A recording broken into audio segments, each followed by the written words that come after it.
Namaste and greetings. I, Preksha Jalan, researcher at IMPRI, Impact and Policy Research Institute, Prabhav एवं नीति अनुसंधान संस्थान, नई Delhi, extend my warmest welcome to you all to IMPRI Web Policy Learning. Today, we are gathered here for the final day of the EPAYF Environment Policy and Action Youth Fellowship. We welcome you all to this immersive journey into impactful environmental policy and action. The chair for the program is Ms. Bhargavi S. Rauji, independent researcher and educator, environment activist, Bengaluru, visiting senior fellow honorary at IMPRI. Our expert panel for the program today includes Dr. Jyoti Parikh ji and Mr. T.K. Arun ji. The conveners for this course are Dr. Mansi Bal Bhargava ji, Ms. Suhasini Iyer ji, Professor Utpal Kumar De ji, Dr. Simi Mehta ji, and Dr. Arjun Kumar ji. Proceeding further, we welcome everyone to this transformative journey and appreciate your dedication in investing your time, energy, and commitment to gaining a profound understanding of the crucial role and intricate details of environmental policy and action. We have also shared course outline and reading resources in your email for your kind perusal. Before we start today's session, I would like to state the housekeeping announcements. Please join the meeting on time. There will be Q&A session after each presentation. Share your questions on the Q&A box. The questions must not be posted as an anonymous attendee. Please ensure that your questions are precise and please refrain from making general comments in the questions in order to save time. To begin today's session, I would like to invite our chair, Ms. Bhargavi S. Rauji, independent researcher, activist, and visiting senior fellow, to give her opening remarks. We welcome you, ma'am. Over to you. Thank you so much. Good afternoon, everyone, and it gives me great pleasure here as we come to the last day of our session to be giving the opening remarks for the last session. Today we have a very interesting session on environment and climate change discourse, business as usual. I'm sure the news of last night and this morning of the airport roof collapse, both in Delhi and Rajkot, and over the last few weeks we've also been reading a whole lot of news about bridge collapses and roof leaks and so on. This is a constant reminder of the business as usual theme of today, because over the years, the kind of risks we seem to take is beyond imagination. And these risks that we land up taking in the name of development, in the name of GDP, is costing lives, livelihoods, and of course, a whole lot of public money. This again reminds me of the many things that we learned through the journey of this course over the last few weeks. It takes us back to some of the key environmental principles, the first of all being the precautionary principle. So if only we had been more cautious, the principle of intergenerational equity, principle of informed consent, the principle of sustainable development.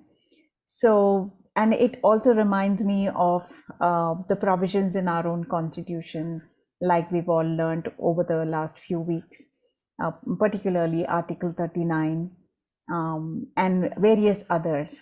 So, and the pandemic, as we all know, taught us many things, that business cannot be as usual, because we had already faced enough and more during those 2 years.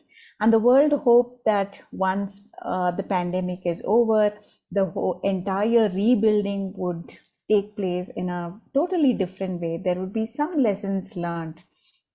But unfortunately, business has become usual, and this is costing a whole lot of lives and livelihoods, as we all know. And clearances at the Ministry of Environment, Forest and Climate Change is again going on as usual, without giving any consideration to the kind of climate change impacts regions across the country are seeing. It is farmers, fish workers, construction workers, all of their livelihoods on a daily basis is being pushed to the brunt of extreme conditions. In such a condition, how do we move forward? What is it that we can do better? And how do we look at environment? And we had many speakers talk about the contradictions we are facing today. In solving one climate change problem, we are causing the other. And in solving one environmental problem, we seem to be causing the other. So how do we take that judicious decision? How do we say enough is enough? And also, in the name of all the decisions that are being taken, can we sit back and think who is making these decisions? How are these decisions made? Who's benefiting from it? Who's losing it? Who's financing it? And can we hold people taking decisions accountable? So today's sessions seem to address all these issues, and it is a perfect closure of the entire program, because we saw everything about environmental laws and the challenges, the kinds of challenges local communities are facing, both those affected by infrastructure projects, river valley projects.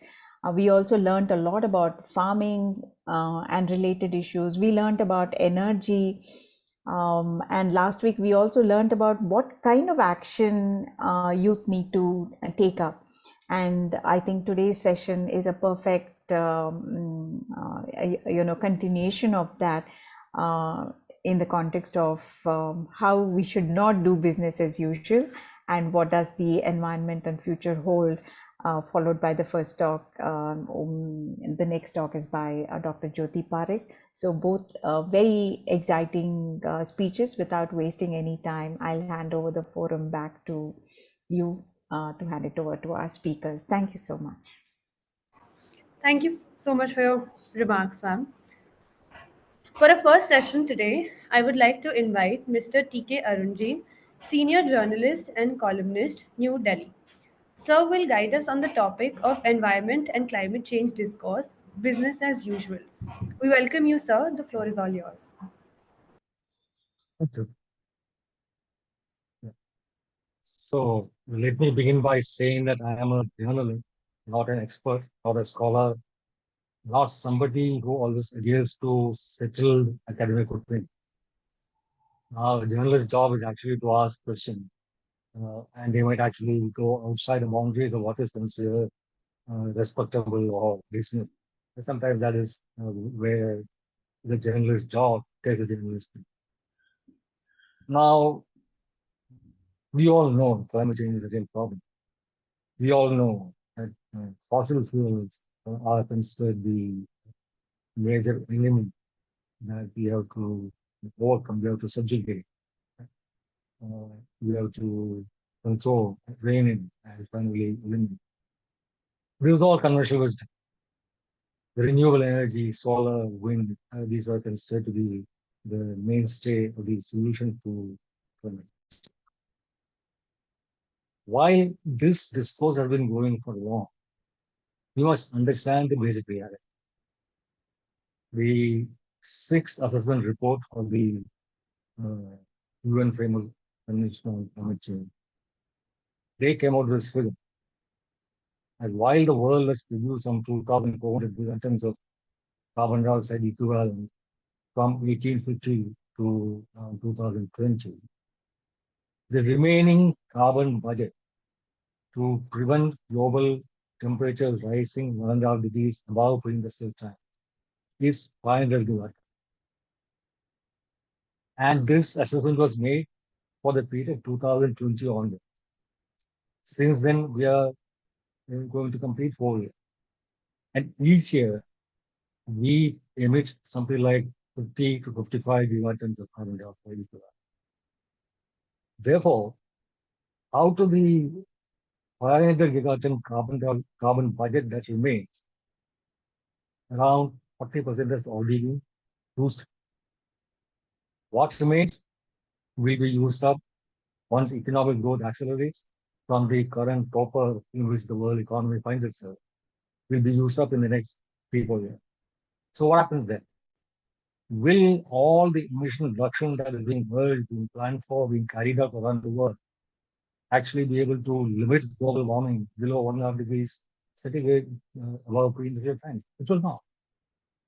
There is only one solution, and this solution is so plain and staring at the face that it takes a whole lot of doing to prevent people from demanding. That is reduction of the existing stock of carbon dioxide in the atmosphere on a massive scale. Without doing it, there is no way you can limit global warming to where it is. There is one point. Second point, all this happy talk of renewable energy.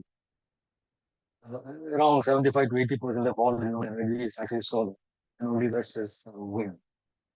So this, we are interestingly subsidizing solar energy production and pretending as if this is actually a very cheap solution. This pretense is extremely harmful because the way we deal with solar energy right now, it doesn't reflect the actual cost of the solar energy. And that must be, that is another segment. The third point is that when it comes to global negotiations on the climate question, Arun has been taking a stand which I would say is against the interests of the people of India. We today consume energy that is about 1/3 or 35% of the global average. Advanced countries, rich countries, of course, they consume far more energy than the rest of the world. But we in India, we consume 35% of the global average. So there is no way that India can continue to grow without India's per capita energy consumption going up. And when this goes up, there is no way that this will not be fed by conventional thermal power. And if such use of conventional thermal power in order to power our growth, to fuel our growth, it's seen as being contrary to the requirements of climate change, and other countries want to penalize it. Then we must be in a position to say in international negotiations, look, this is our basic right to grow, to develop, and you cannot deny us. So there are three things that I would like to speak about, and these are interrelated. Let's begin with renewable energy, solar energy in particular. Now, we are producing solar energy. Of course, China is the world leader in solar energy. China is the world leader in solar power as well as in coal-based power. They consume the largest 56% of the global coal consumption today. They also account for close to a quarter of the renewable power addition in the world today. India is also trying hard to catch up to produce large amounts of solar. Now, solar power, wind power, these are all intermittent sources, which means it will be there for some time, then it will not be there for some time. So you have to allow this power to be integrated with the grid when the sun is blazing hot and shining bright, and the wind is strong. And it will disengage when this power output falls. Now, this means to stabilize the grid, to maintain the frequency of the grid, you need through many additional arrangements. The cost of this maintaining grid stability is really not factored in when we say the price of solar power is now come down to less than 2 rupees a unit, and companies boast that we are producing solar power at the cheapest rates in the world. But this is because solar power is not continuous and is intermittent. You need to rely on conventional thermal power during the time when the sun does not give us enough power. That means we have to have the thermal power on standby. It must be available, even if you are not utilizing the full capacity of this production. Therefore, we have to pay thermal power the capacity charge. Even if you don't draw 1 unit during the time when solar power is available to us. So this must be added to the less than 2 rupees that you pay the solar power generation company for the power they produce to the total cost of solar. You must also add the cost of maintaining grid stability. It means auxiliary power generation. Perhaps you need to buy this power at a very high rate, and in case default on grid stability, you pay a penalty, and that opens you added to the solar power generation. So solar power is far from as cheap as it is generally made. It is only the cost of the fuel that is avoided when you draw solar power.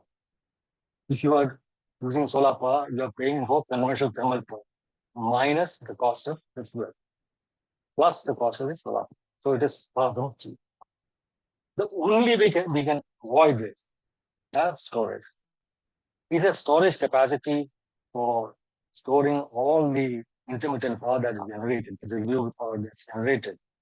Then we needn't depend upon conventional thermal power for that part of our power generation. But this we are not doing. And what are the storage options we have? Talk about utility level storage in batteries, huge batteries. Now, if the gigawatts of capacity we are talking about, if the power that is produced is stored by battery, then the price of all the battery minerals will go through the roof. All the countries where these minerals are produced, you will find huge environmental damage. You will find displacement of people. You will find social suffering. All kind of violence taking place. Or we'll be mining the floor of the Pacific Ocean, destroying the ecosystem in which large amounts of marine life generate, sustain, and propagate themselves. So to talk glibly of utility level storage of in batteries is to sort of not actually appreciate the real problem in creating this mega storage. Another possibility is that you actually use the power that is generated during the time of good sunshine to heat salt. A huge pot of salt, for example, can be heated, which is what is used in solar thermal projects. And this superheated chunk of salt can be dipped in water later. And the steam that is generated through this process can be used to drive a turbine and generate power later. But the most straightforward thing is actually pump storage. That you use the power that is generated from running solar plant to pump up water to an elevation and run it down to run a turbine and generate power. Now, there are some projects for which the fragile Western Ghats are being damaged to create storage dams for large-scale solar power plants. Now, this again is another source of wildlife damage, environmental damage, or deforestation problems, landslides, and probably loss of tribal lands. So there are no easy solutions to any of these. And finally, there is green hydrogen. If you use the power that is produced through solar power or wind power to split water, electrolyze water, and produce hydrogen. This is called green hydrogen because there is no carbon dioxide emission during this due to the production of hydrogen. This can then be piped around the country to wherever it's required, and then you can produce the power. You can either burn it, you can run them in fuel cells to produce electricity, or you can, like a vast power station, instead of natural gas, you can burn hydrogen itself and produce. There are various ways of using. Or you can convert ammonia and then burn the ammonia. And there are various ways of doing it. So you can burn again, you separate hydrogen, you burn. So these are various options that are being explored while relying on large scale generation of solar from any intermittent. without taking this into account, to treat solar power as some kind of unvarnished blessing is to be unrealistic and to fool the people. The cost of environmental damage if you offer storage via battery, the cost of environmental damage if you want to create new fresh storage sites for pump storage, all these are very serious damages and that must be taken into account. Now coming down to carbon dioxide removal. Now this is the most striking thing. If 2,400 gigatons of carbon dioxide have been emitted in the atmosphere since 1850, the bulk of it is done by what we call rich countries. Around 58% of these emissions took place before 1990. And before 1990, there was no accelerated Chinese growth. There was no miracle economies from the developing world spewing out large amounts of carbon dioxide into the atmosphere. These are mostly came later. India began to grow first in the year 1950. So the bulk of these emissions have been done by Europe and North America. Now, shouldn't it be their responsibility to suck it up, to remove it? Now, this question was never asked by the rich countries themselves. And unfortunately, countries like India, which claim to be leaders of the global south, they also don't ask this question. Why not? Because we allow the rich world to dominate the discourse on climate to such an extent that this simple solution, which stares us in the face, is bypassed altogether. We are talking about loss and damage. I would say loss and damage on the Chitra probably it might matter to very small island nations which will be submerged and they will have to be, people have to be rehabilitated somewhere else. It might be necessary. But any money that the rich world has to spare for mitigating climate change, I think should be used to suck out carbon dioxide from the atmosphere. It's a costly affair right now. Right now, prices come down. There is an Iceland, a huge plant which sucks carbon dioxide out of the buries it deep under the ground, middle of it, and makes sure it doesn't come up. But this, to my mind, is not a very sound way of making use of the carbon dioxide. The ideal solution is to mine the air for carbon dioxide and use it as a starting molecule for all the things that we today produce from oil, petrochemicals, fuels, synthetic fuel, not just synthetic aviation fuel. You can have synthetic fuel for running cars. Why not? It's all a matter of chemistry. So you will not need to dig up additional carbon dioxide. You can use a lot of the carbon dioxide that exists in the air and recirculate. That won't remove it altogether if you just produce synthetic fuel. Once you burn the fuel, again the carbon dioxide will go to the atmosphere and there will be net change. But some of it can be used say in plastics, in say synthetic materials that will go into construction, so that it will stay, the carbon dioxide will stay locked up for decades, if not centuries. So in Norway, they are using wood to build a multi-story building. For the wood traps carbon dioxide. Of course, it's engineered wood. It's not natural wood. It's engineered to make sure they're very strong and very rigid. They can use. You know, universities, experiment, they have been able to separate atmospheric carbon dioxide into the pure carbon, into ultimately in a position to produce carbon fiber. Well, we might be able to produce carbon aggregates. The world is running out of sand for making concrete. Why don't we convert the atmospheric carbon dioxide aggregate as a sand substitute? Of course, we can also produce diamond. Carbon ultimately, one of the other sorts of carbon that goes to diamond. And synthetic diamonds are also being produced right now. I mean, it's all the right versus being identified. Today, there are many companies that are using carbon dioxide from the air to produce useful wood. There is a company called LanzaTech. It is listed on Nasdaq in the US, and it uses bacteria to convert carbon dioxide uh, into organic chemicals. And there is this uh, Lululemon yoga plants. They actually source their material, their synthetic material from LanzaTech for producing fancy track pants yoga. So is it viable? This is possible. One company is doing business and making profit.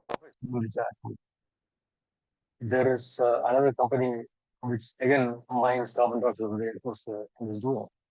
The thing is that till now, nobody has thought seriously about this possibility and nobody has spent money, serious money in developing technology to do this.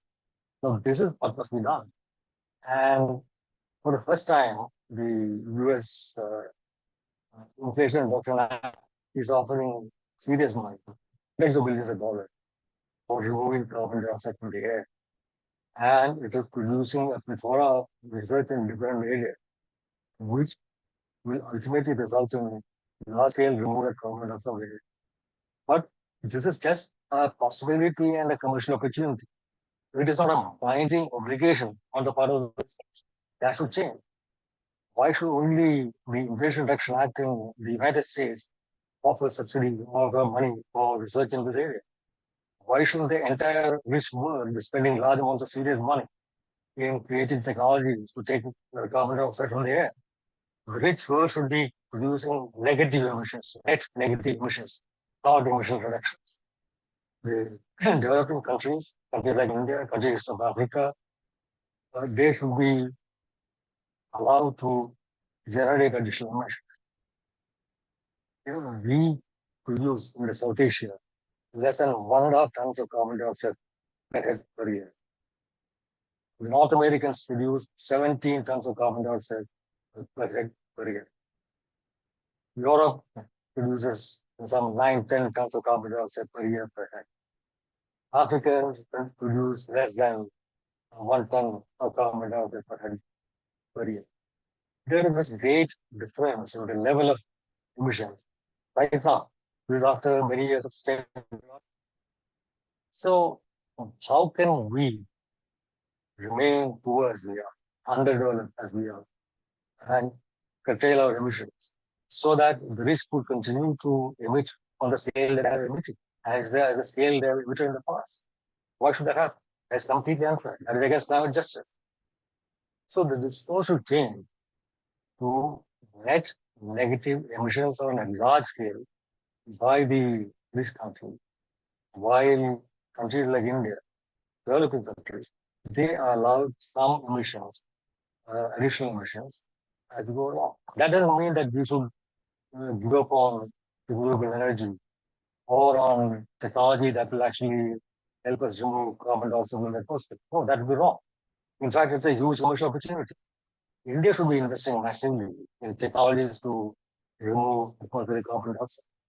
And this, to my mind, will be one of the biggest opportunities in the world today. We have all kinds of new research tools available. Google's DeepMind has predicted or forecast the shapes of some 220 million molecules, proteins. They are not just to forecast the chemical composition, which anybody can do, but you need to know the spatial appearance, the geometrical nature of these protein molecules and how they form. If you have to devise ways of combining them with other molecules. This is very important in drug discovery, which is also to our mind very important in fixing carbon. You need to know what kind of proteins will be, what kind of chemicals can actually combine with carbon dioxide to remove from the air. So there are all kinds of risks opening up. And for us to turn our back on that and just keep on saying, doing this mantra, renewable, is to shoot ourselves in the foot. And this should not be tolerated. I mean, this is actually our representatives on global negotiations should be saying, you rich poor country, you have net negative emissions now. If it costs money, you spend the money and remove it. And don't give us money for laws and just use that money to remove carbon dioxide from the atmosphere. And if you do it on an industrial scale, that will make a difference. Right now, the largest carbon dioxide removal project is in the United States, being undertaken by one of the oil companies because they are getting subsidy from the Biden administration with the Inflation Reduction Act. They are removing 1 million tons per year. 1 million tons seems large, but it's nothing compared to the scale of the problem. 2,400 megatons in the carbon dioxide in the air, and that needs to be stopped. So we need many more such projects to come up.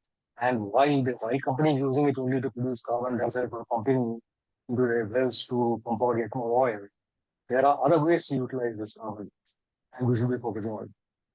So we are on removing carbon dioxide. We have to focus on building storage for renewable power, and we need to have pro-development, pro-people opposed to this entire kind of question. I'll stop here. There will be questions.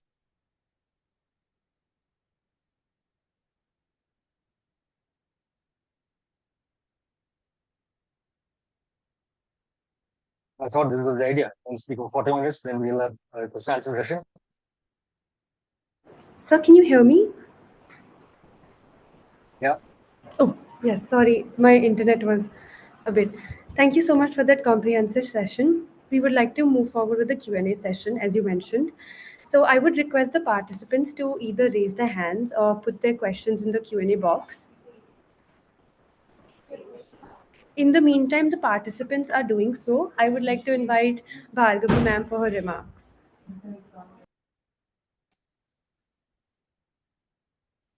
Thank you so much, Dr. Arun. It truly was a very insightful. Okay. Okay, Mr. TK, thank you so much. It was a very insightful session, and thank you for drawing attention to the UNFCCC report, the carbon budget, and the percentage that is used, and the solution that is before us today. And also, I think it is very important that you drew the attention of the participants to the per capita consumption, which is definitely comparatively low compared to the global north. And the fact that in renewable energy, while we have made these big promises, and the way we are going around installing renewable energy utility scale parks, both wind and solar and others, it is coming at a huge cost of land and livelihood.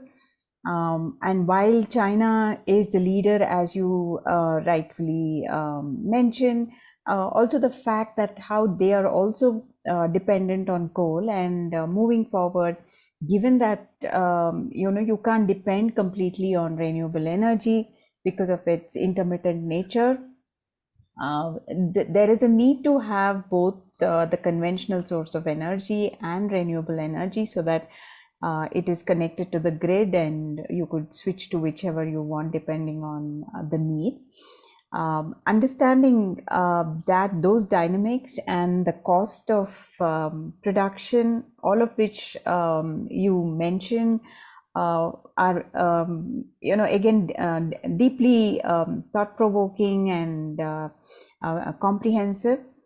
And the challenges that lie ahead of us in the context of battery storage, and the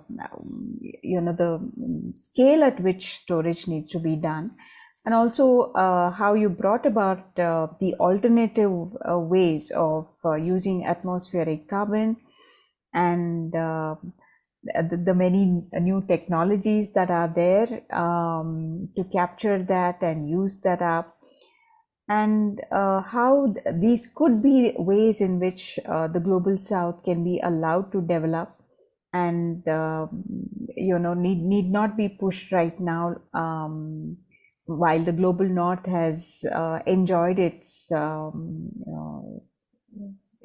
consumption. and how you mentioned about how the discourse should change towards net negative emissions. I think all of the points that you raised were very interesting and insightful and thought-provoking, because we had many other speakers talk about renewable energy and the challenges that we are currently facing. So thank you so much. I see some questions raised, so over to the question answers. Thank you. Thank you so much, ma'am, for your remarks. We would like to move ahead with the question answer session. Mr. Neeraj, would you like to pose your question? Yes, sure. Am I audible? Yes, you are. Right.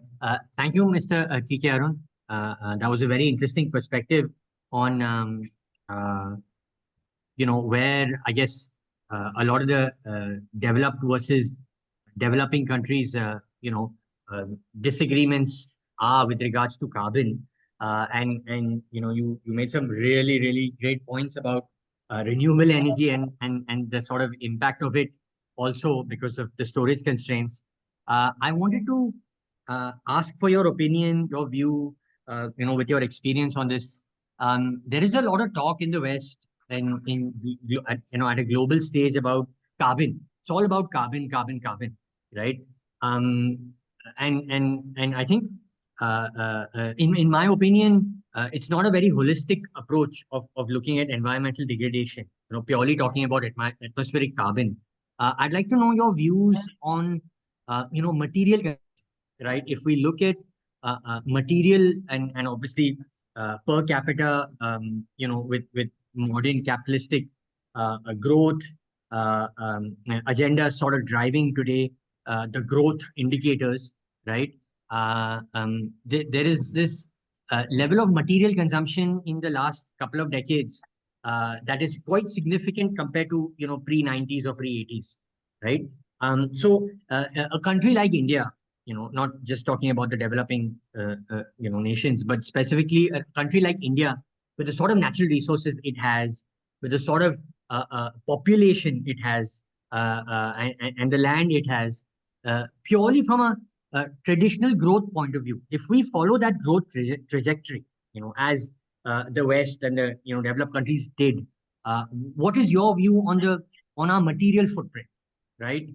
Because I mean, do you see that sort of material footprint causing an impact? And is there any and I mean, does it make sense to talk about sustainable growth with respect to India?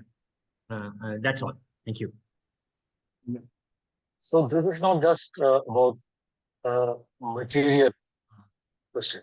It's all ultimately it's a spiritual question. So what do you understand by develop? What do you understand by being a developed country or being an evolved human being?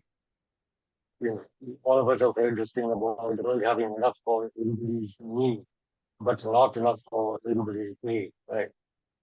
Now, the point about being developed or evolved as a person is that you have to strike an equilibrium between the individual and society, and between human society and nature. So these two kinds of equilibriums that you establish will ensure that your life existence is sustainable, that you have peace and you have happiness in life. If you are chasing after ever large amounts of consumption as a goal in itself, it's very unlikely that you'll be considered in. Now, I do not endorse this condemnation of capitalism as something that is destructive of human life, value, nature. The capitalism has allowed more people to live happily uh, forever after in the world than any other form of production in the world before this. More people have been removed from poverty. They are able to live and think like human beings, to realize the human potential to be creative, reflective beings, than were in the past where they struggled for subsistence and could barely manage to think beyond their hostile resistance. So that way capitalism has been liberating, it's very emancipating. But once you have reached that emancipation from the struggle for subsistence, then you have to think how you find your spiritual purpose. And here I would say that model a culture in which you feel that having ever greater levels of consumption is a way to happiness. It will lead you down the path to where you have high levels of opioid overdoses, people depending upon artificial stimulants for their happiness without actually being able to find any satisfaction or contentment in it. So, yes, one needs to have a different take on what is evolution personally as an individual, what is development in a sustainable fashion for oneself and for society at large. So there, once you reach this, you find that you don't need to get a ever expanding quality of material. You will learn to recycle better, you to make do with the rest. All this does not mean that the very low levels of consumption that India has, especially for the vast majority beyond the top 20% of the population, uh, be allowed to continue. People need their right to live as dignified human beings with access to basic necessities. Like given the kind of heat waves we have today, air conditioning is no longer a luxury. It is basically a life-saving necessity. And you cannot say that for people to aspire to air-conditioned life in Delhi is to chase after material created the without society. No, that's not correct. So we need to be able to live comfortably, to reach a situation where you are able to realize the full potential that you have as a human being, to think, to learn, to reflect, to create beauty, to create new knowledge, to enjoy the people's company, to enjoy food. And the entire spiritual, aesthetic, cultural entitlement you have as a fully whole human being, you should be able to have. And till your basic material circumstances have developed to a stage where this is allowed, you need to continue to develop. But beyond that, then becomes graceful, necessary. That is the answer to the question. Thank you so much. Yeah. Thank you for your answer, sir. We have another question. Ms. Keetan, if you would like to go forward. Yes. Hello, sir. My question is about the market mechanism. Like you said about the net zero, we have to target. But in this day where the carbon mechanism is very much being talked about at the national or international level, and we also have to meet our punch mission or the net zero mission of 2070 also. Considering these all these things, like where market is very much active and we have to also meet target, meet our Paris Agreement target. How this market mechanism is going to unfold? Are we really going to be ethical about carbon emission or our lifestyle about the climate change? I I believe that having a price for the carbon that you emit is a good way of using discipline in your consumption, in your production efficiency, in the kind of things you want to produce and the kind of technologies you want to import. So I think market for carbon is entirely valid. Now you know about the European Union's carbon border adjustment mechanism, CBAM.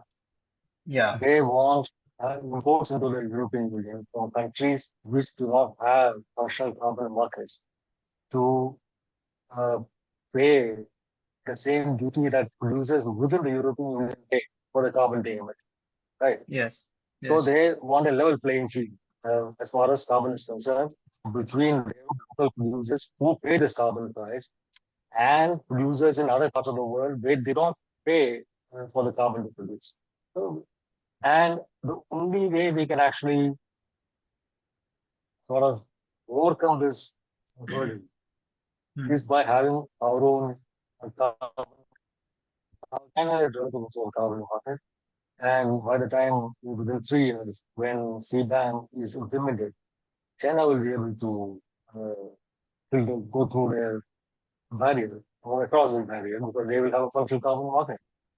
And India has been so far dragging its feet on the matter and just saying we'll appeal to WTO and things like that, and saying sloganeering doesn't help you anyway. So I believe a market mechanism, you have price for the carbon you emit, will certainly, and you can save the carbon if you can save on your carbon and you get ready for that, you can be able to sell this carbon, and that will be a viable way of generating revenue from your carbon efficiency and increasing other sources of efficiency and therefore achieving reduction. I think it's an entirely valid concept and we should go for it. Okay, thank you, sir. Thank you for your answers, sir. If there are no more questions, we would like to move forward. I would like to talk about two thoughts. So, sure, One sir. is on nuclear energy. So nuclear power somehow doesn't figure in this renewable energy or non-fossil fuel energy discourse as much. Now, the European has put forward with various alternatives to thermal power, and surprisingly, nuclear power doesn't figure in. I think this is the influence of the German Greens who are opposed to nuclear power, which is actually preventing the European Union as a whole from seeing the absolute necessity of having large-scale nuclear power production. Now, the holy grail, of course, is nuclear fusion, that you'll be able to uh, have unlimited amounts of energy from fusing two helium atoms together. And this might or might not happen in the next 10 years. There are very serious efforts being made in this direction. India is part of the global effort, the global international collaborative effort called ITER, which is taking place in for and for which Russia supplied a powerful magnet even in the course of the Ukraine war, when the rest of all the Western European countries were boycotting everything Russian. This magnet they were only too happy to take from Russia for this ITER project going on in southern France. Now, a major problem with nuclear fusion is the challenge is how to contain the super hot plasma uh, of molten, highly charged, very hot particles, molecules, gas, whatever gas, uh, in which this fusions take place. Because it cannot be contained in any material vessel, because that material will melt. So the only way to contain the plasma is in a magnetic field. Now, till now, humanity did not have the means of calibrating and adjusting this magnetic field in order to contain this plasma without problem. Today, thanks to the advances in algorithms and artificial intelligence, you can recalibrate 1,000 times a second the magnetic flux to ensure that the plasma is contained. So very serious efforts are going on to contain plasma and achieve nuclear fusion. Even without that, the advances being made in conventional fusion in the form of what I call small modular reactors, SMRs, which may actually make nuclear power much cheaper than they have been till now. Now, every nuclear plant is actually built uh, for a specific site, and a lot of the construction takes place there, which makes it very costly. And nuclear power is one of the most expensive forms of power that you know. But once you have actually produced modules which can put together to create these small modular reactors, the cost of power will come down substantially, and that is one option which will be pursued way more vigorously than we have been pursuing till now, and a lot of serious money is given. Another point which should be touched upon is electric vehicles. Again, electric vehicles is a very attractive, superficially attractive solution to cut down carbon emissions. But on the face of it, it's very convincing. Your conventional internal combustion engines are very, very inefficient, right? You produce, you burn fuel, you produce heat. And what do? You use a coolant to, to dissipate the heat. You are unable to utilize the vast proportion of the heat that is generated. The efficiency of how much heat that is generated is converted into kinetic motion, the kinetic energy, the linear motion of the car that require. That is something like 38 to 40% for the most fuel efficient car. The rest, 60% of the energy that is produced by burning fuel is just wasted. We actually use coolant to cool the engine, to take away the heat. It's not being put to any productive use. So an internal combustion engine is a very great way of transporting our assets. So replacing that with electric motors, efficiency is very high, more than 80% definitely. It's a positive on the energy, total energy. But again, if we have battery usage and you require battery on the scale that is required to replace every existing internal combustion engine or auto vehicle with a battery run auto vehicle, think of the battery that is required. And we will be able to procure young material. Similarly, when we charge an electric vehicle, we put additional load on the grid. When millions of cars charge at the same time, the additional load that will be placed on the grid, I don't think anybody is factoring that in. So the additional engineering that has been done to keep the grid strong enough to sustain such massive charging has not been taken into account. Then again, there are different kinds of electric motors. The electric motors that have a permanent magnet inside the core.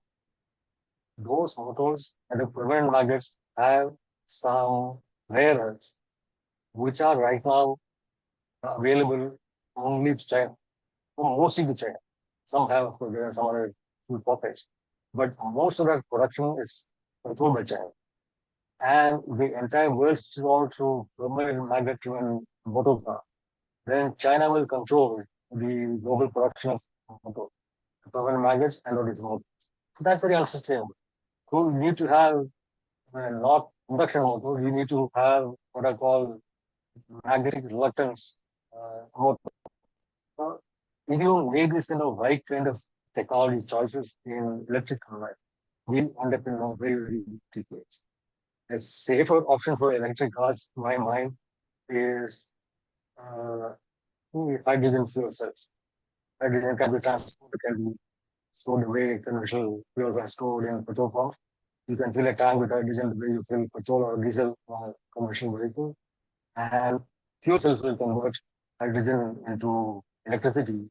And that without being stored, without having a battery to store the car, it will directly run the car. And that seems to be a far more sensible and viable solution to running our electricity than the conventional engine pumps.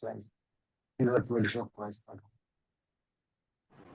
Thank you so much, sir, for that very comprehensive session today and for answering our questions so eagerly. We thank you so much for having participated with us today, and we look forward to learning from you in future IMPRI events as well. Thank you so much. For our next session today, I would like to invite Dr. Jyoti Parikh ji, Executive Director of Integrated Research and Action for Development, New Delhi. Ma'am will be addressing the valedictory session on environment and future. Over to you, ma'am. The floor is all yours. Thank you very much. And welcome to all. I'm very happy to see Mr. Arun. Hi. So, actually, I was given this idea almost a month and a half ago. And I said, what topic? You choose whatever topic you want. So I have chosen climate change. And I saw, at that time, I saw that most of the topics were environment. So I thought, well, atmosphere is also a part of the environment. And so let me talk about climate change. So if there is a repetition, I'm sorry, but most likely what I may have is not something you may have covered, but you may have. So please let's whatever it is, I have it that way. Now I will open can I share my slides with you? Can you see it? Hello? Ma'am, it's yet to come up. No, ma'am. Now? Not yet, ma'am. Can you see the green button? Screen share? Yeah, I pressed that, maybe didn't press. Then a window will pop up. Then you'll have to select the PPT file. Yeah, that's what I did, but like, now? No? Now? Yes, ma'am, we can see it now.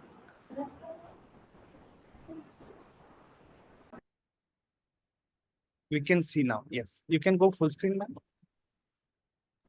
Yes, ma'am, it's visible.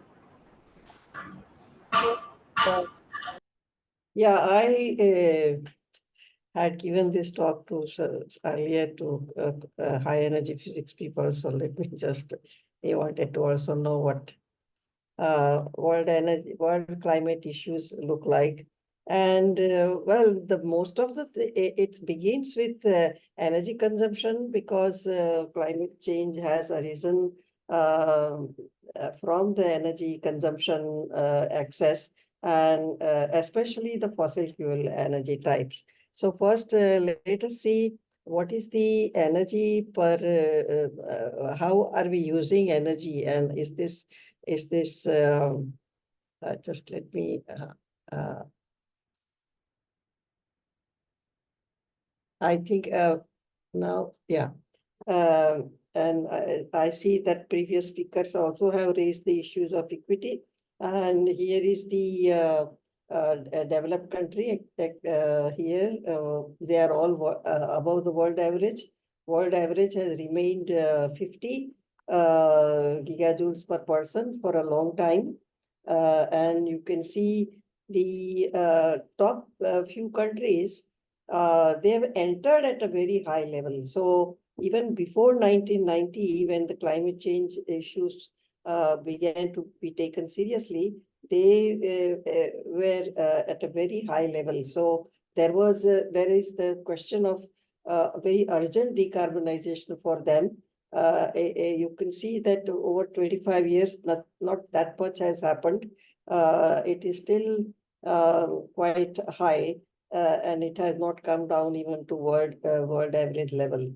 But European countries have a little bit, and Australia have entered at a little lower level, and then they went down from there. So we could see 3-4 levels of this, how people are entering at various levels, and how they are going down. UK has done very well, so has well, Japan was lower for the developed countries.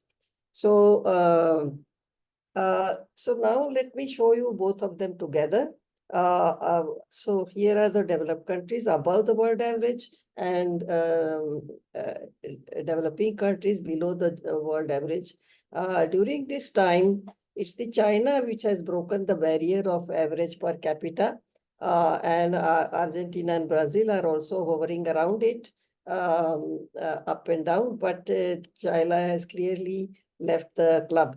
And Brazil and so on, you see that they are growing very slowly, partly because they are decarbonizing, but this is energy, so it's decarbonization does not explain it, but energy efficiency, decarbonization can be done in 2 ways, energy efficiency and renewable energy share. So we have increased the efficiencies, perhaps during these countries especially, and even the developed countries. So we could see that, we could see that how you start off, how people started off in 1990 has some bearing onto their future journey. And at least if you want to look at it positively, world average has not gone up. So basically the two blocks are balancing each other slightly. It has gone from 50 to perhaps 55 on this scale that can't see, but it was something like that. So if we look at the now,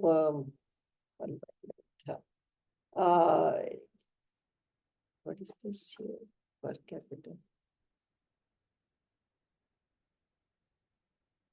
So it is not that the GDP has gone down during this time. The GDP has, you could see that all of them were going down in energy, but GDP has going up. So it is possible to delink, reduce the CO2 and GDP coefficient in such a way that even when you grow, you don't quite increase your carbon dioxide levels. Of course, there is population that was per capita and this per capita. So population increase is also an issue. But basically, even that, one would expect that, let me come, So you could see that per capita GDP nevertheless have gone up. And when you see this, you see that China also came from very low level and it didn't quite go up as much. So like the developed countries.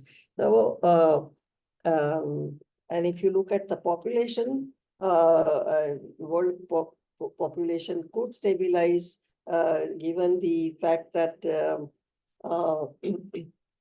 both China and India are now stabilizing. China has already entered into low population growth, and India has gone to less than 1% growth, around 1% growth, which is less than the replacement value. So we should now stabilize it very quickly and perhaps go down later. But world as a whole, you would think that it would stabilize around 8 to 9 billion or so from current 8 billion, 9.9, between 9 and 10. Some people think it's 9.7 or so. But certainly it was expected earlier that 12 billion, but that's not happening, and that's a good thing. So per capita CO2 emission, now we come to the atmospheric environment. It depends on the what kind of energy they used. And naturally, in the beginning, they were all using a fairly large amount of fossil fuels. Still renewable energy is just slowly growing and it's still being used, but at least it's used little less, far less than before. So one can see per capita CO2 emissions coming down, so there also again it's stabilized around less than 5 for the world. So world, the purple thing is world, and it's stabilized. But if that's not good enough, one has to go down, and people talk about net zero, which means that sequestered carbon and emitted carbon are in balance, in harmony. But that would take a very long time, despite 30 years of controlled awareness and controls. We have not succeeded. But I feel that next 2 decades are going to be radically different. Partly, I take you back a little bit in centuries, I would say, because it's important for you to see why these disparities arose. And as I was mentioning, In the early days, people were mainly relying on biomass, and then came the coal in around 1800s. Hydropower was also there. I mean, in a large way. Otherwise, people were using water wheels and wind power and so on earlier too, but it was on a very small scale. Then large scale the dams began to come up. Oil also started in 1900, so that started replacing coal to some extent for clean fuel. So and then gas became even cleaner. Nuclear power, although cleaner in terms of air pollution, has its own problem in terms of waste. And solar power, and wind power, large wind power, including offshore, it has come up now. So they are the countries which started before the World War, namely United States and Canada, they have more relied on fossil fuel-based development, whereas countries which are growing now will use more renewable energy, I hope, and that would and then biomass and hydro can decarbonize power systems along with renewable energy.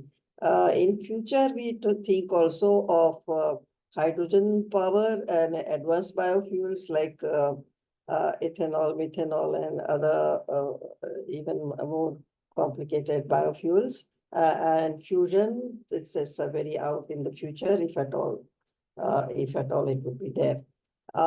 So now we look at the renewable energy, although it looks a lot, this together, it does not add up to that much because all of this is electricity, and we still consume large amounts of coal, oil, and gas. But it on a scale, this scale, it's in terawatt hour. It looks a lot, but well, these are the challenging. These are the countries here who are engaged into high renewable energy pursuits. Brazil has been always a large hydropower country, and it has oil, and it has not that much coal as so far that they have tried to help. Now, when we turn to the other kind of sources like solar, where is it much more available? So it is available far more in some of the countries in Gulf and Northern Africa, Southern Africa, and India also. But still, there are other countries where it is highly available. And here is the China and Australia. But we should realize that solar is available for a very few hours. Out of 24 hours, maybe 8 hours or so. And one would always would have to make plenty of technologies have to combine together to deliver 24-hour of electricity. So let's go to another source like wind power, and there also you see India is in these blues. It's not that much wind power we have, but in this case, some of the northern countries near the polar region, they are more blessed with it, and similarly in this kind of areas. So wind power is much more seen also in the offshore areas, and now India is also getting into in a big way to offshore wind power. So renewable energy resources have a lot of benefits, but also many problems. So one very attractive benefit is that there is a guarantee of price zero for a lifetime of 20 to 30 years of your investment, and but unfortunately, it comes with heavy fluctuations. It's available at the site of the plant, and you don't have to bring it like haul it from mines and so on. And and sometimes you could be also having it with where the people live if you put it on the rooftop, or farmers can have it in the farms and so on. So close can be closer to the consumers, but not necessarily. More equally distributed around the world than fossil fuels. Fossil fuels are distributed very unequally, and very few countries have plenty of them to export, and that's how it is working so far. Energy security is assured to some extent, but sorry. But and pollution free, of course, and hardly any OPEX, means operational costs are very low, and it's free for a lifetime, as I mentioned. But problem is that it's unpredictable. It gives you only electricity and not fuel, so you can use it for low temperature heat by concentration, different types of concentrated solar power and so on, and not necessarily photovoltaic. Can fluctuate and not available for 24 hours. Very high capex, because for supplying it 24 hours, you need almost 2 or 3 either other renewables or storage. So need storage devices and hybrid mix, and you need a lot of digital technologies to combine them all. I mean, at a time you may be needing renewable solar, wind, storage, etc. All 3 of them in a large, if this area is large. So that, and how do we combine that? So that and digital technologies would be needed to manage this whole thing, and we are struggling with this whole AI techniques in this area, and it's getting to be harder and harder after it is reaching 50% of, I mean, 20% of the share, and after that it's getting quite hard. So electricity from grid or any other clean source. Yeah, this is for the hydrogen. Now, so hydrogen provides molecules, whereas the solar, wind, and ocean also, and hydro, they all provide electrons, electricity, but we use more than electricity. So either we have to shift to all our uses to electricity, just as we are doing to electric vehicles. We are putting a lot of now electric arc furnaces and so on, to change the use from fossil fuel and heat-oriented devices to electricity-oriented devices, or power and energy storage, fuel cells for clean electricity. We need, and long-term liquid and gas storage for access renewable energy to balance decarbonized grid. Now, for industry, you need clean heat source for high temperature processes, and that one could do it with electricity, but people are examining hydrogen for this purpose a lot more. It also needs, it's needed for steel production and ammonia, and some of these require 600 degrees of temperatures, and ammonia for fertilizer is also a solid product. So we need to fix the hydrogen is needed for these.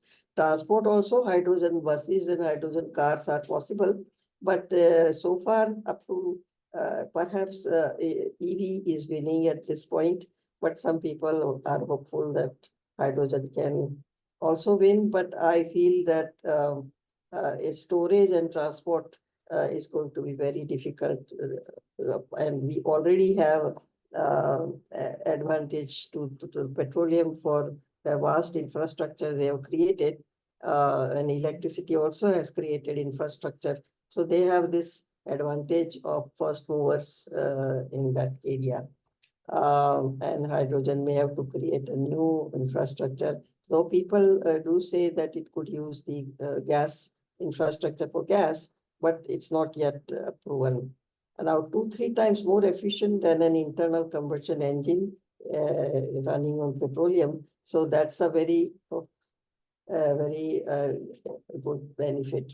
Now, hydrogen production life cycle itself is a challenge because you need electricity from grid or clean resource. So now, when we talk about net zero future or green hydrogen or clean energy, completely clean energy, then hydrogen has to be made from electrolysis that uses electricity which comes from renewable. Now, renewable electricity is the first step that itself is hard to do in large quantities. So far, shares are not that high. And electricity is to split water and hydrogen, and then again hydrogen production and storage, direct use. You combine with again oxygen and fuel cell to get back to clean electricity. Sometimes so that this is the way it is little electricity supply after storage from fuel cells. Yeah. So people talk about using hydrogen as storage also, but this is a very long process. I mean, storing from hydrogen is one thing, storing hydrogen is one thing, and using storage for energy is another. So economic expansion with lower emissions is our goal. And despite limited growth in fossil fuel consumption, economies worldwide are experiencing continued expansion. As you saw, the world energy had not gone up that much, but still GDP growth is continuing by doing this very cleverly up to a point, but then now radical changes may be needed very soon. Energy efficiency improvements, renewable energy adoption. So we have a shifting energy landscapes also. North American countries achieved energy sufficiency prior to the 1990s and followed by European countries. But we have not yet reached energy sufficiency. People still need far more energy than what we have now to for development and for well-being purposes. So the lifestyle, acceptable, healthy, and productive lifestyle is not yet established in some of these countries. A mid-century transformation. By mid-century, the world would, I expect that transition from state of energy deficiency to one of sufficiency will be there. Everybody would have enough for their development, and then it would have to go down or it would have to turn into clean energy. But what we saw is CO2 emissions, but what matters to atmosphere, it does not matter per capita or what is your current CO2 levels, which we discussed so far, where we say developed countries think that our CO2 emissions are growing, and we think that their CO2 per capita is very high, but neither of them matters to matter to environment. What matters is how much each country has accumulated. What's the and actually it's being accumulated since 1850, but we have taken since 1990 because that was the time when world decided we would not need we would not go for fossil fuel has to be reduced. So till then. We have not considered, but after 1990, people have emitted so much cumulatively. So there again, India comes a very, very distant third because now it's growing and when you see per capita is low, but when you look at it, CO2 as such, for 20 to 30 years, India does come third. So when you see by sector, so where is it going? So much more it's going to, this one is the electricity and heat. So much of that is go to power plant or heat generation. So heat generation is again going actually for industry. And this is industry,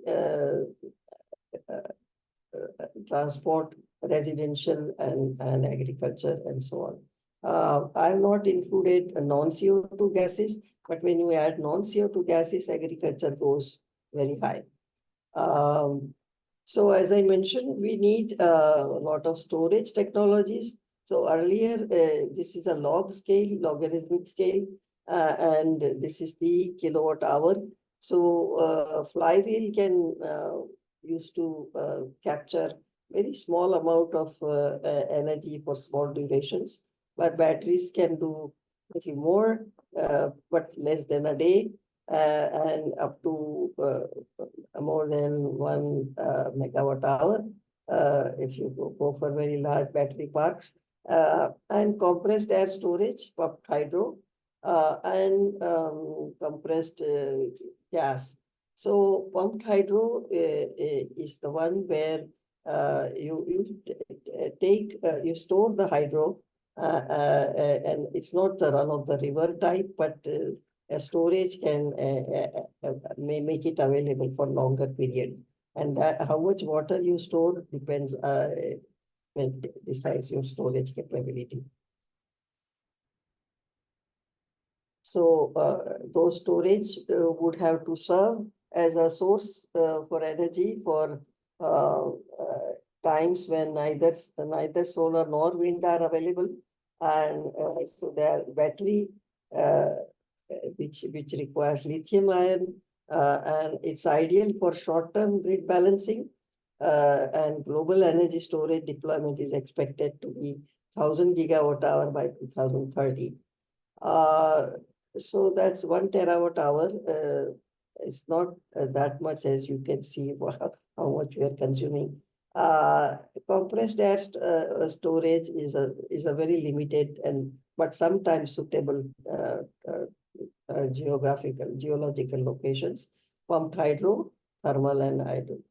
So closed loop hydro is now being considered, where hydropower, you create two reservoirs at two different height, and so does not have to have fresh water like a river water, but you can create by falling water and then pumping it back at the off-peak period. Now in an electricity grid, off-peak and peak make a big, you have to constantly managing that, because off-peak means at night time people use almost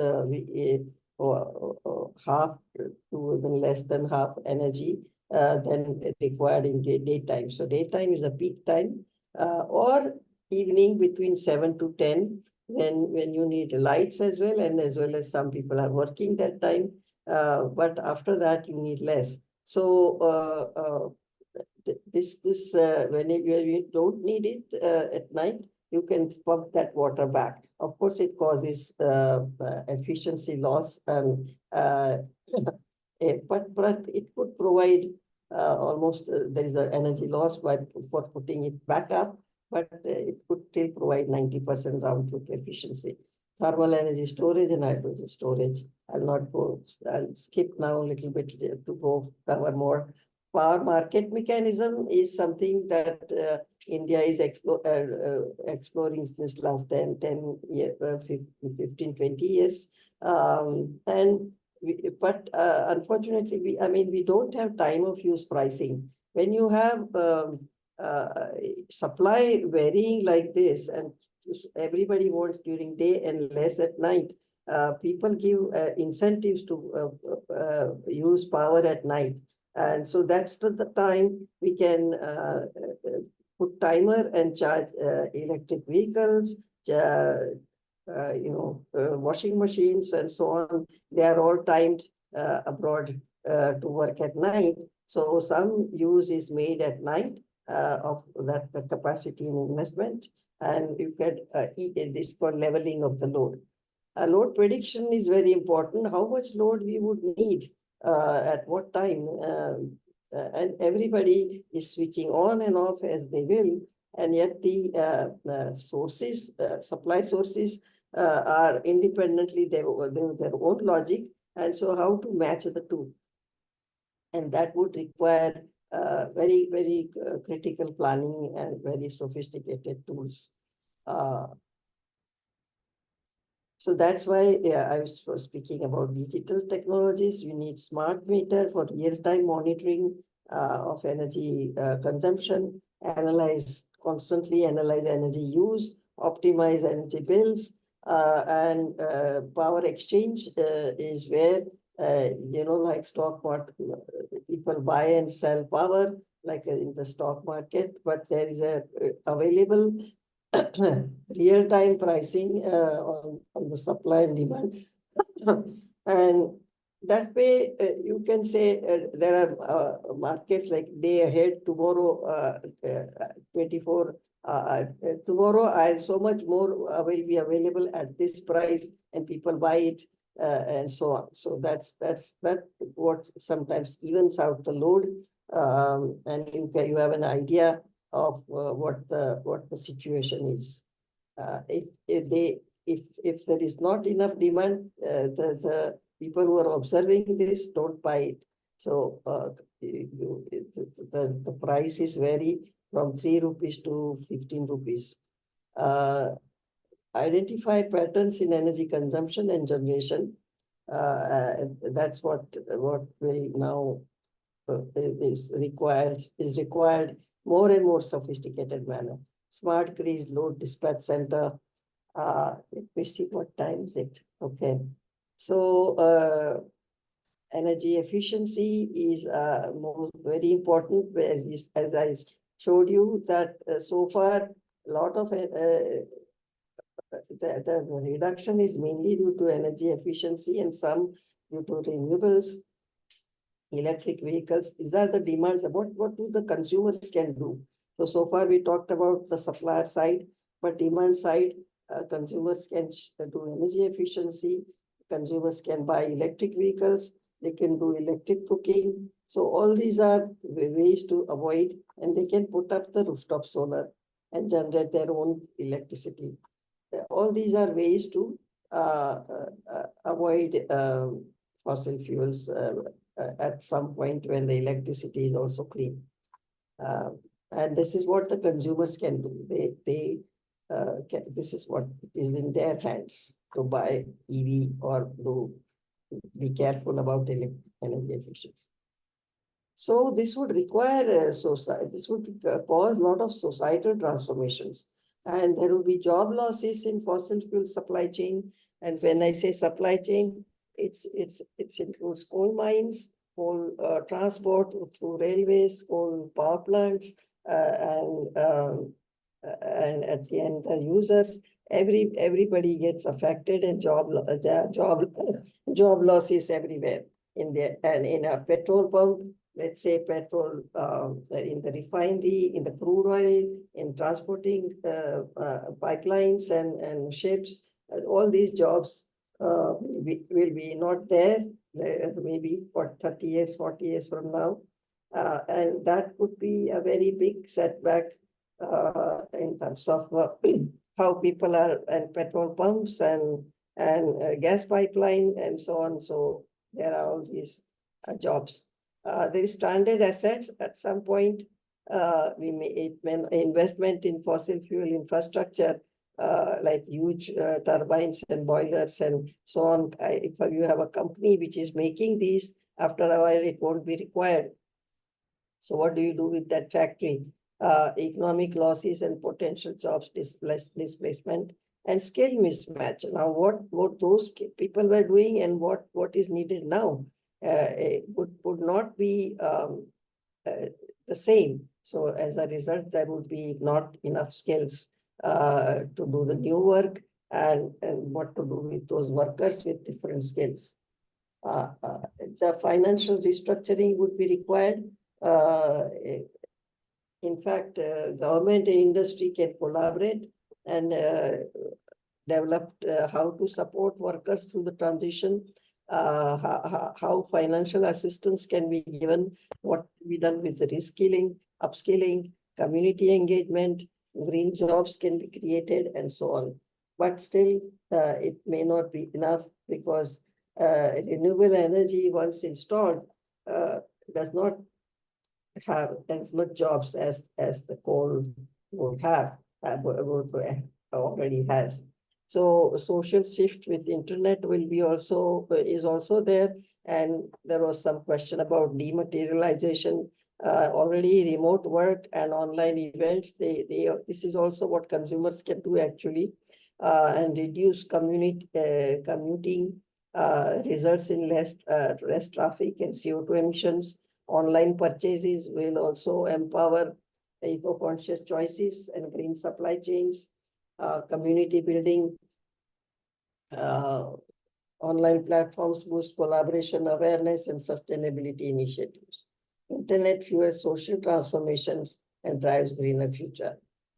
So, but climate change negotiations, we already did, and despite all this 30 years of negotiations, where in Rio, Framework Convention of Climate Change was signed, and that time a next one country, means the developed countries, had to return to 1990 levels by year 2000.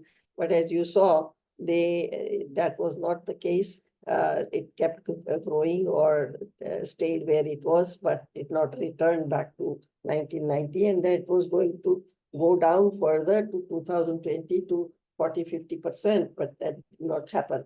And Kyoto Protocol was carbon trading and carbon credit and carbon markets, but then that also did not take roots. It went on for 5 to 10 years, but then fizzled out in between. Though EU countries among themselves are trading, there is not a global market.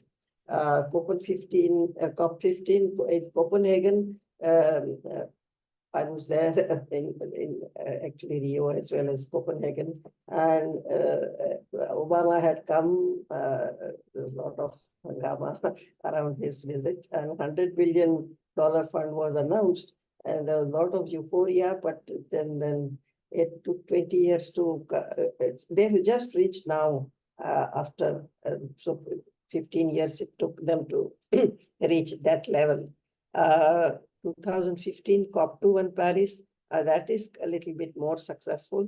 NDC commitments by all countries, and COP26 Glasgow talked about net zero targets. So these are there are every year these things that take place, but some countries have made, some conferences have made more impact in certain ways, and some have made impact in other ways. So I come to the now conclusions. Due to uncertain availabilities, renewable energy transition would require diversified mix of renewable sources and robust energy storage that we explained. We also went through that how significant investment would be needed, and financial transition upheaval will be also there, and job upheaval and so on. And research and development of next generation material for batteries and storage is also required, and global cooperation is essential to achieve a unified sustainable energy transition for all, and more equal, more energy for those people who need it, at least at the level of world average. And so it seems energy transition can be done, but would we do it on time? That is time is the essence that we are not likely to follow. So thank you very much for listening, and we can now open for questions. Thank you so much, ma'am, for that very comprehensive and engaging talk. I would like to request all the participants to either put their questions in the Q&A box or please raise the hand. In the meantime, I would also like to request Bhargavi ma'am to give her remarks. Thank you so much, Dr. Jyoti. That was a fantastic, very comprehensive account of what is happening, what we need, and how to move forward. All those graphs were so interesting.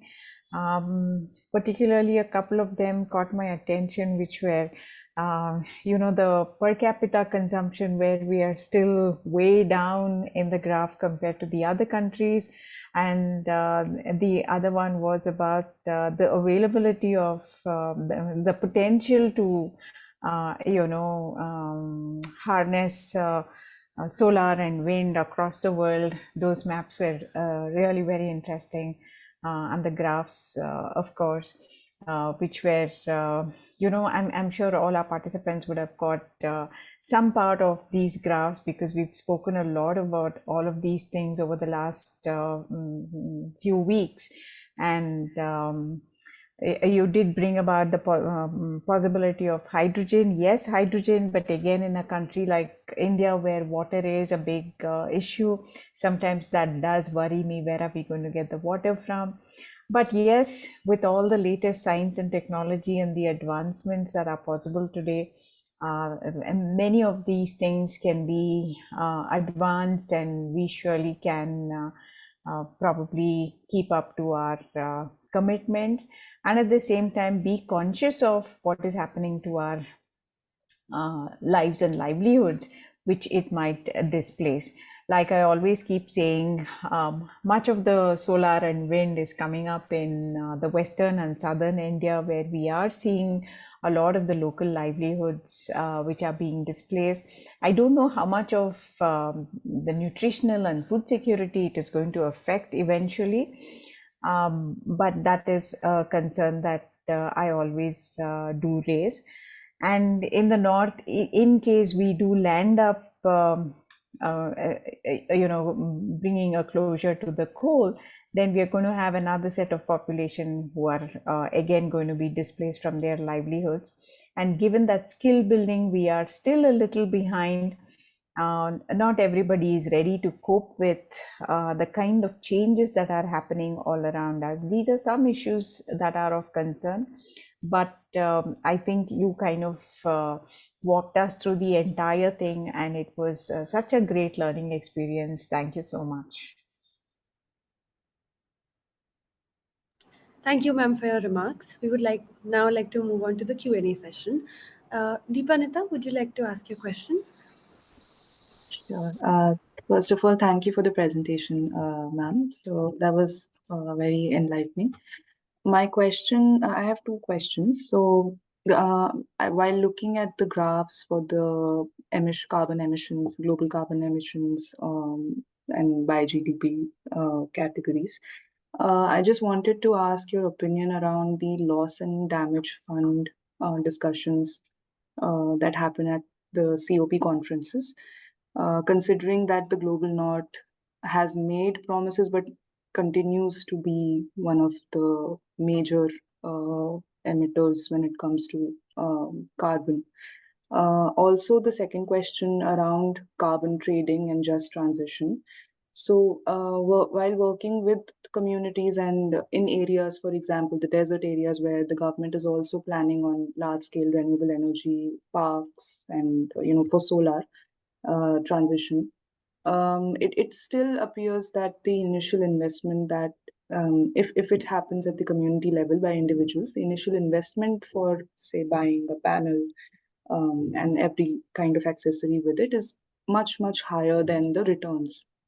For instance, if they were to sell it to the grid, because right now we are focusing on solar majorly to sell electricity.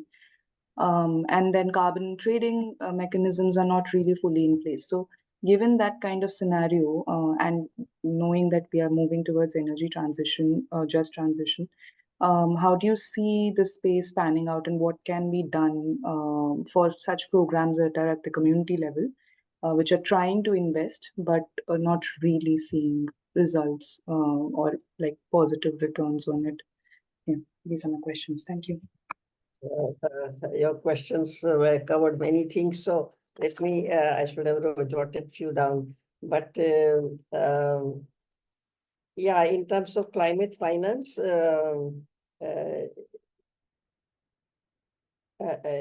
first of all, I covered far more from going from our current energy use to climate change and then to technologies, but most of this covered the mitigation part of it. At IRADE, we have 3 pillars. The second pillar is adaptation and vulnerability. So that is a very big subject, which I have not touched here. And then the third one is the climate negotiations, that includes climate finance and so on. So somewhat the first part of my talk where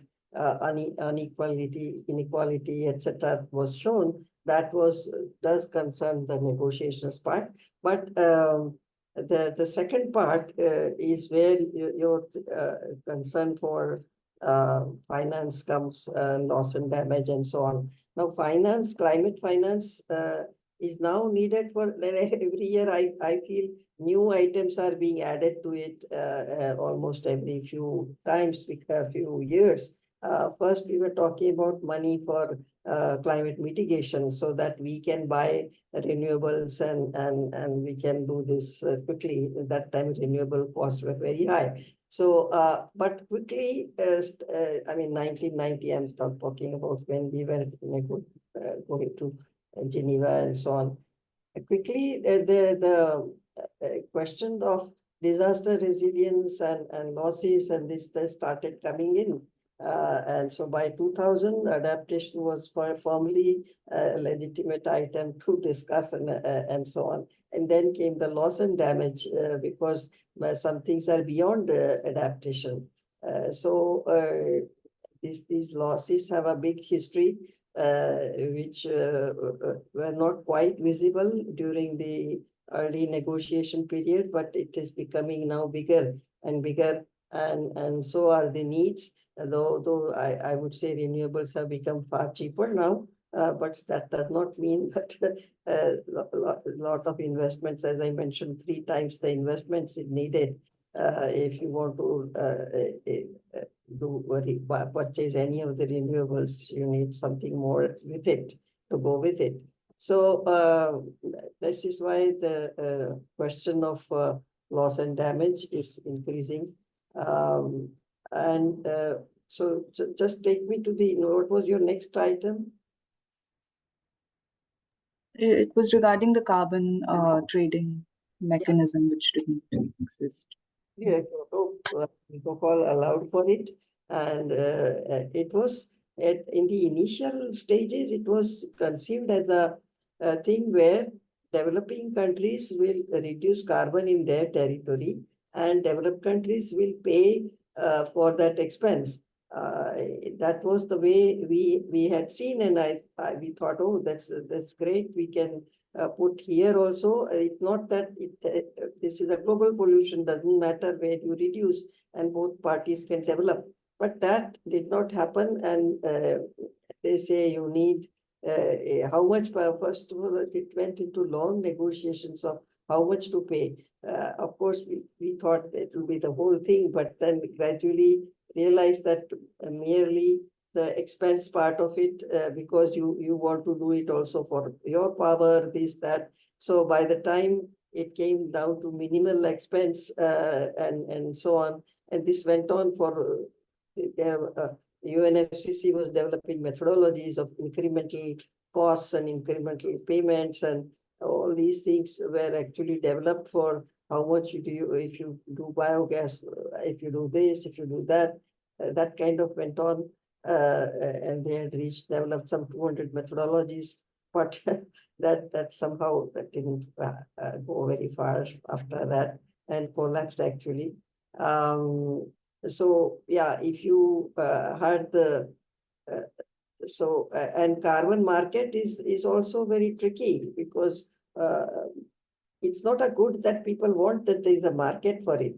That people will say, oh, I want to buy this. So market can be created only if there is a regulation that forbids you from emitting it. And so if you want to still emit, then you purchase that part yourself. But that kind of global policing is or regulating is not happening or not going to happen, I would say. So it's not. It may happen within the country. Now China has started within the country. People can manage this, but somehow, though we have to find ways to do it. I feel between developed countries, the Kyoto Protocol, the way we interpreted it was the right one. But anyway, that's not how it went. They saw it that way, and so the whole thing is not yet on. Carbon markets are they're voluntary markets. So some people say, yeah, I don't like emitting this carbon. I want to pay for something else. So people pay $10 extra for a plane ride, and that goes into some helping somebody buy some rooftop solar, something like that. But these are all, some airlines do that, some people do that, but they are not required. They are not mandated.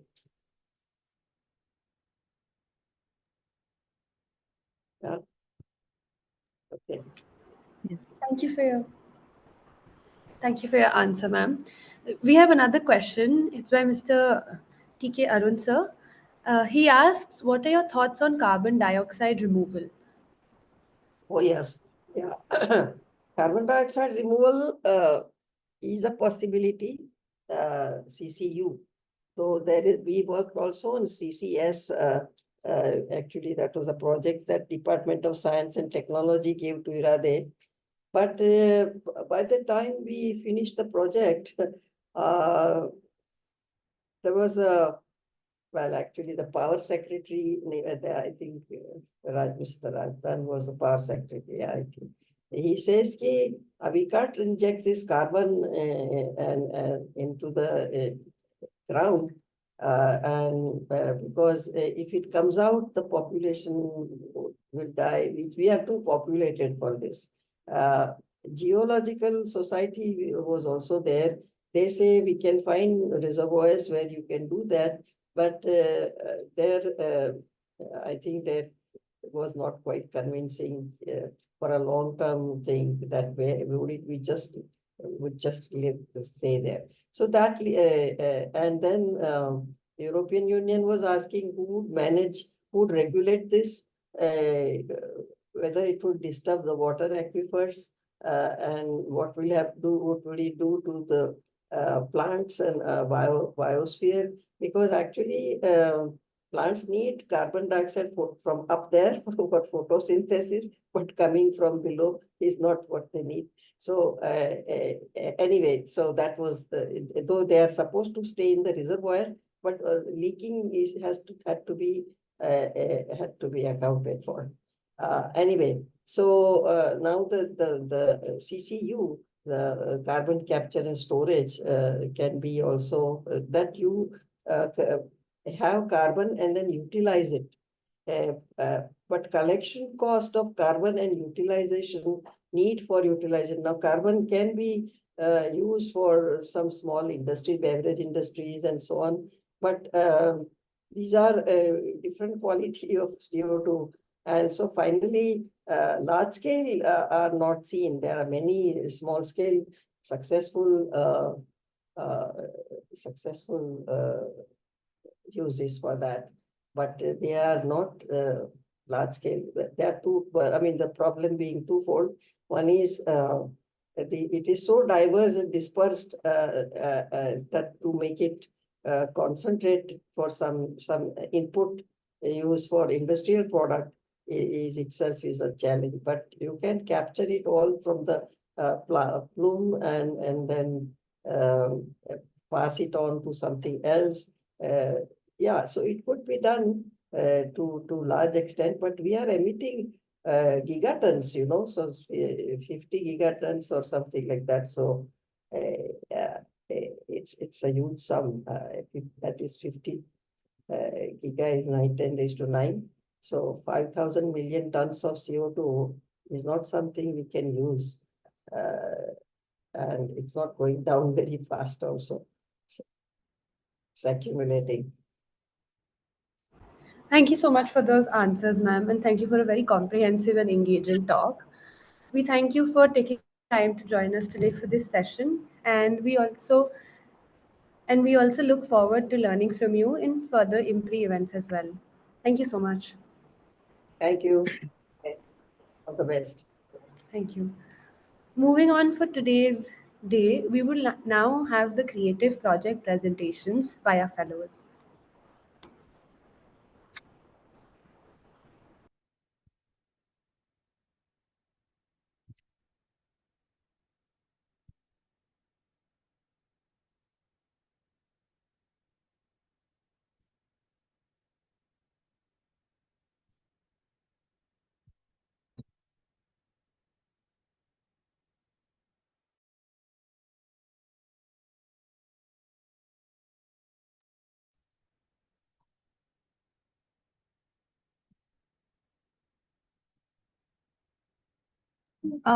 Anyone who would like to go first? Hello. Yes. Yes. Fine.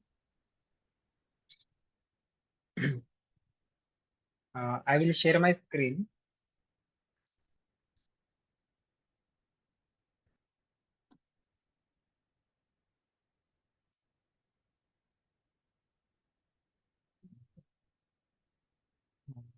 Is my screen visible? Yes, if you could go into PowerPoint mode, present. Yeah. Yes. Yeah. Hello, everyone. My name is Ketan Pawar. So the title of the presentation is the Sowing in Uncertainty, the Impact of Climate Change on Agriculture. Introduction. To begin with, everyone know the way we are getting impacted by the climate change and the way it has causing the catastrophic impact on everyone. I would like to just refer here a fourth assessment report by the IPCC, Intergovernmental Panel on Climate Change, which has spoken about the coastal system and the low-lying areas are very much on the verge of facing risk throughout the 21st century, not just for a certain time. It is talking about the throughout the 21st century, it will be vulnerable beyond due to the global climate change. So what does it mean by the climate change? So it is basically a long-term shift in a temperature and a weather pattern. So it may happen due to the natural activity like volcanic eruption or sun's activity, or maybe due to the human activity like burning fossil fuel, which has been the major cause of climate change. And recently, the way we have been using the resources not so in a judicious manner, that has caused the climate change all over the world. So impact of climate change when we talk is basically we can see a change in frequency and intensity of the natural disaster. So the kind of disaster which we have, their intensity and frequency has changed. Extreme weather event like this year also, and like almost developed or the global north also faced the heat wave like anything. Uh, Change in rainfall pattern. So that is also one of the impact of the climate change. Variation in seasons. Now, in a 1 day or 2 day, we can see all the season, be it winter, summer, raining. Everything is happening in the very short span of time. Uh, and now coming back to the agriculture, which is the title of my paper or the presentation, Sowing in Uncertainty, the Impact of Climate Change on Agriculture. So the agriculture and then coming to the Indian food production, it is highly vulnerable to the climate change because Indian agriculture is very much dependent upon the monsoon, and almost 65% of the India's crop area is rain-fed, which is monsoon. Uh, Coming literature review, these are some of the articles I have referred. Then why this study? So why do we, well, like why one should study the impact of climate change on agriculture? Basically, we all eat food, we need food.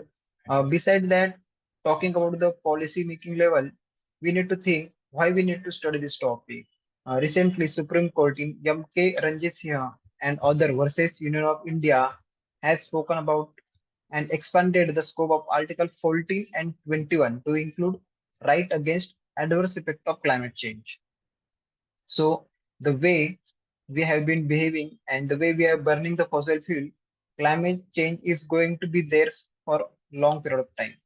So at least Supreme Court has come up forward to acknowledge the right against adverse effect of climate change. Then to build the community resilience. Basically, community is going to get impact, and it is being impacted even now. So in order to build the resilience. Third, addressing policy gaps and improving local governance. Whatever policy and the statute we have that are not very much in not considered about the climate change. And even though there is a research wing or the research institute we have, which are conducting very much good research or about the climate change, but what about the implementation part?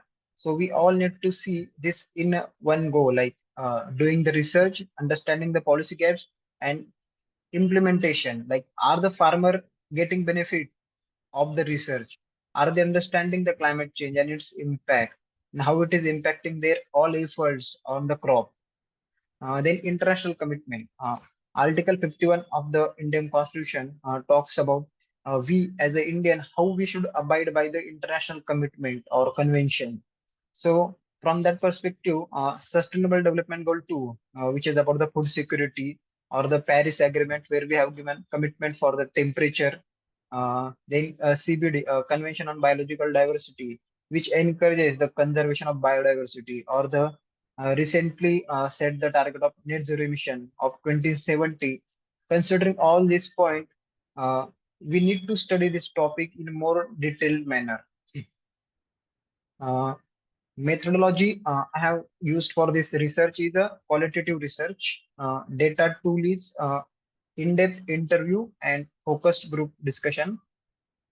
Here I have also developed the community climate resilience scale, which we will deal with which we will see in later.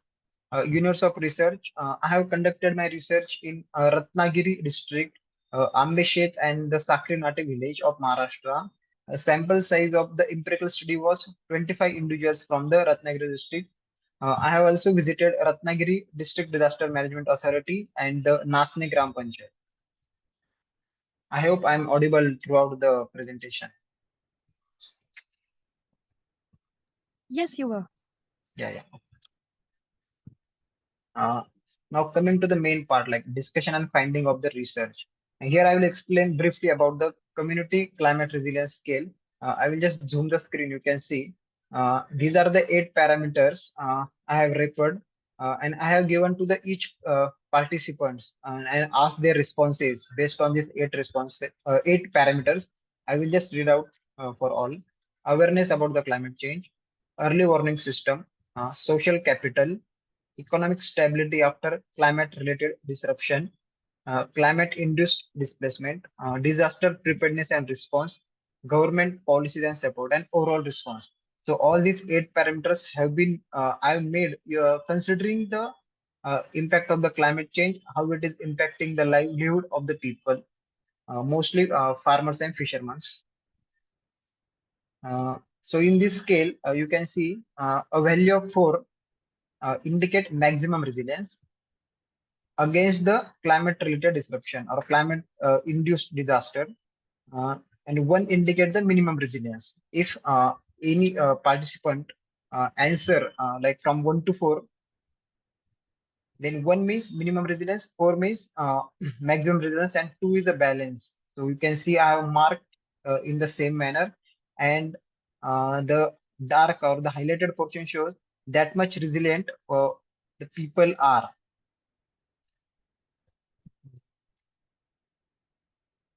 Now, this is the same format. I have made it in a tabular format for the understanding. So these same 8 parameters, and these are the responses people had given or the key participants had given. And here in the red color shows the minimum resilience, green shows the maximum resilience, and the white one shows the balance between the 2 resilience. And in the here average value on the right side of the screen, you can see average value of the each parameter after taking the responses based of each parameter. So you can see people do not have much awareness about the climate change. It is like average only is 1.8. Early warning system is 1.7. Social capital here I mean is that the bond or the like trust between the people when it comes to the helping each other. Then economic stability is 1.5. So like out of 4, economic stability is 1.5. So that shows how much economically unstable, or they are not that much stable, we can say. Disaster preparedness and response is 1.2. Government policies and support is 1.2 again, and the overall resilience is only 1.56. So that is the resilience overall when it comes to the climate change induced impact on the people. Here we are talking more about the farmers and fishermen.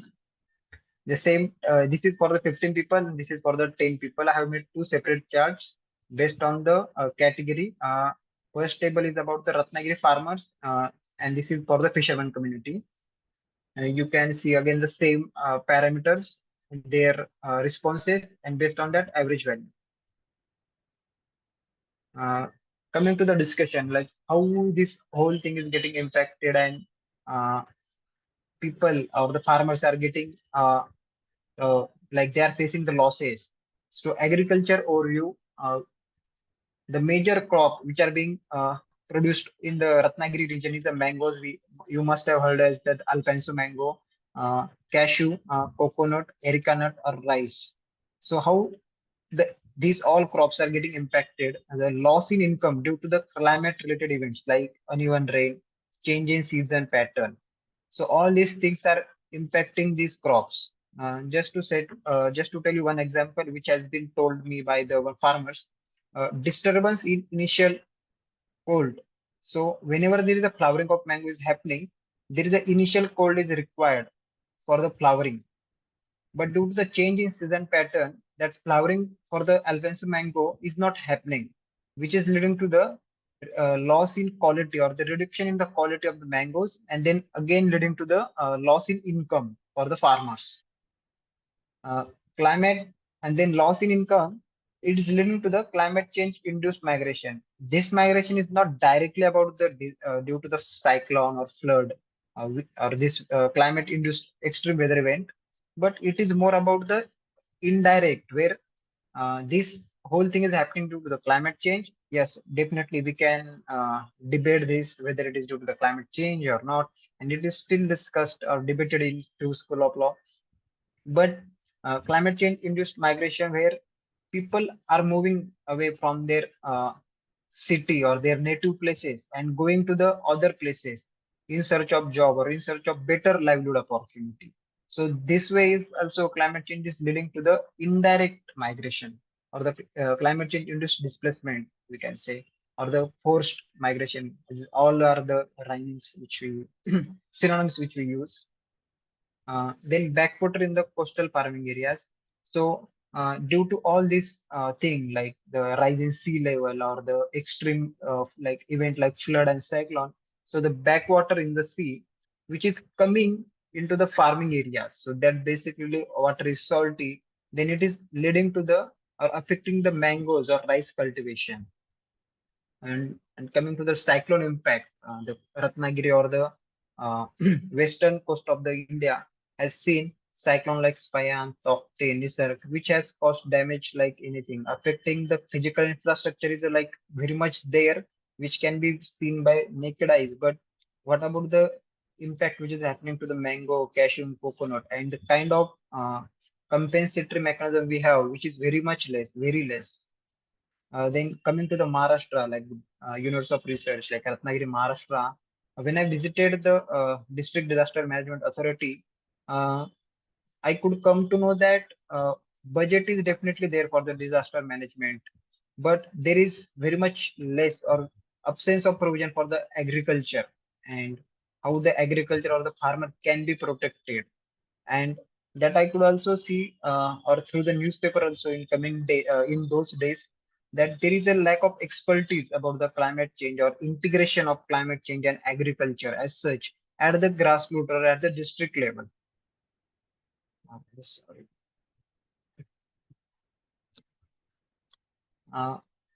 Now coming to the suggestion and way forward. So these are the following suggestion or way forward I had come up with after going and understanding the farmers or the agriculture situation in Indian context. Standardized methodology for vulnerability assessment and climate smart agriculture. So we need to come up with the methodologies in order to assess the vulnerability which is there due to the climate change.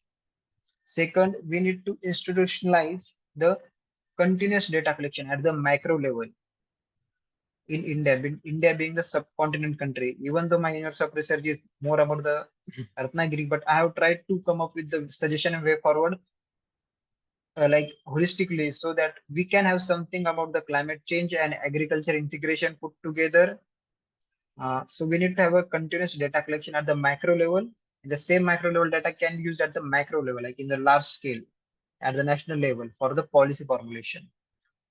Then third suggestion is that invest in the research and development for the locally adaptable crops and extreme event tolerant crop. So we need to come up with such a locally adaptable crops and then support farmers or give them some insurance to go for that crop, give them knowledge, equip them. And we also need to have a extreme event tolerant crop, be it a heat wave or drought or it's heavy rainfall. We need to think of something like that crop where which can tolerate such extreme event in the coming times. Then promote location specific conservation technique. Again, like be it a western coast or eastern coast or a Gangetic plain or the Deccan plateau, we need to have a location specific conservation technique when it comes to the dealing with the climate change. We cannot just delete the climate change. We have to adapt ourselves. We have to just try to mitigate in the one level, try to adapt at one level and protect the people. Like this is the map approach I had just tried to formulate one. uh, Integrate climate change initiative with the national policies. So whatever policies we have, uh, what I could think of is that we need to have separate wing in each existing mechanism at least about the climate change. And even if it is there, then that is very, very good at some institute or at some research institute are there. But if not there, then we need to have each at least one wing about the climate change in each existing mechanism so that whatever the sector field and how it is getting impacted by the climate change, that can be tackled or that can be dealt upon. Invest in human resource development and capacity building. So that's something we all are getting used to, or we are all still learning about the climate change, I would say. So such human resources can be developed or capacity building can be done so that there will be a manpower, woman power will be there so that we can have a solution for the climate change. Then international and regional partnership. We can have a international regional partnership. Internationally, we can have that the United Nations or WHO, and the regional wise, talking about the global south, we can have a South Asian or the South East Asian collaboration, be it BRICS or a BIMSTEC. We can have some collaboration at the regional level also in order to have a solution for the climate change, because global south or the South Asian region is very much being impacted by the climate change induced extreme event. National Agriculture Climate Risk Management Fund. This is a fund I could think we can set up to deal with the climate risk management, so that one institutional support will be there and the specialized institute is needed for the funding thing at the agriculture in agriculture field, because almost 40 plus percentage of the Indian people are dependent upon the climate agriculture. So we need to have a national agricultural climate risk management fund. Empowering local self-governance. Uh, so whatever the impact of the climate change or whatever the farming activity which are happening all at the grassroots level. So we need to empower the local self-governance, Panchayat Raj institution, so they can play an active role, be it about the funding, bottom-up approach we can come up with, empowering them through funding or empowering them through the specialized people or expertise can be the solution. And last but not the least, awareness and education about the climate change. We need to create awareness and education about the climate change, not just in the educational setup, but like every normal person or every common citizen should know about the climate change and how it is changing the like everything, every aspect of the life is being impacted by the climate change. Uh, Thank you. That's all. Thank you everyone for listening.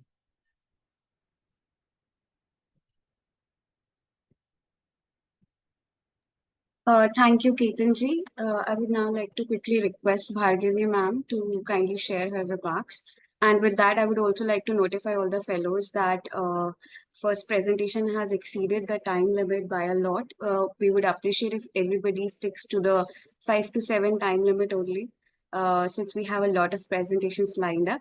With that, ma'am, over to you. Please continue.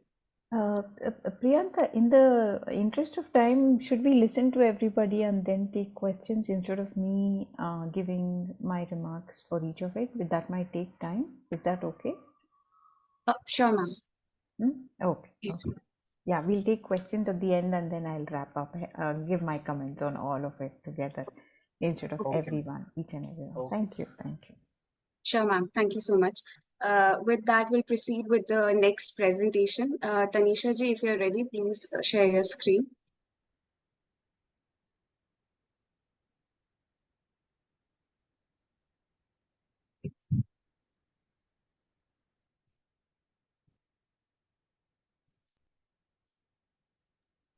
Also, Tanisha ji, please take like 30 seconds to just introduce yourself as well, right when you're starting. Am I audible? Yes, yes, you're audible. Screen share हो रही है? No, we cannot see your screen. You have stopped sharing. Okay, just a minute. Now Now it's visible? Yes. Okay. So let me start. Myself, Tanisha, and my creative project theme is Fast Fashion, a Global Challenge. So shall I start now? Yes, please do start. Okay. See, one second.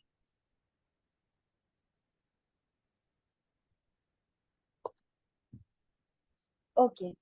So my theme is Fast Fashion, a Global Challenge, but my creative project focus will be more on it is in India's context, how India can contribute to tackle fast fashion. So starting with defining fast fashion, its simple definition is it's a quick replication and mass production of clothes, textile. But I think that fast fashion is more than that, about production, consumerism, manufacturing, raw material. These are some of the aspects that are being neglected by the government and the agencies. I think this is the reason why fast fashion is more concerned to India. Starting with fast fashion has lots of environmental challenges, starting with water and air pollution. So it contributes to 20% of industrial wastewater. Also, most of the clothes that we wear 5 years ago are made of cotton, silk, but now these are most of the time made of synthetic material that is mostly chemical based. It contributes to 8 to 10% of global carbon emission. It also contributes to wastewater, and it makes the water pollution more worse because it contributes to microplastic. Recently, it has been news that lots of illegal dyeing units are releasing chemical in Yamuna. That is one of the main causes of pollution in Yamuna. As we know that fast fashion or fashion industry is a very luxurious or a very capitalist industry. But behind the screen, there are lots of human rights violation there.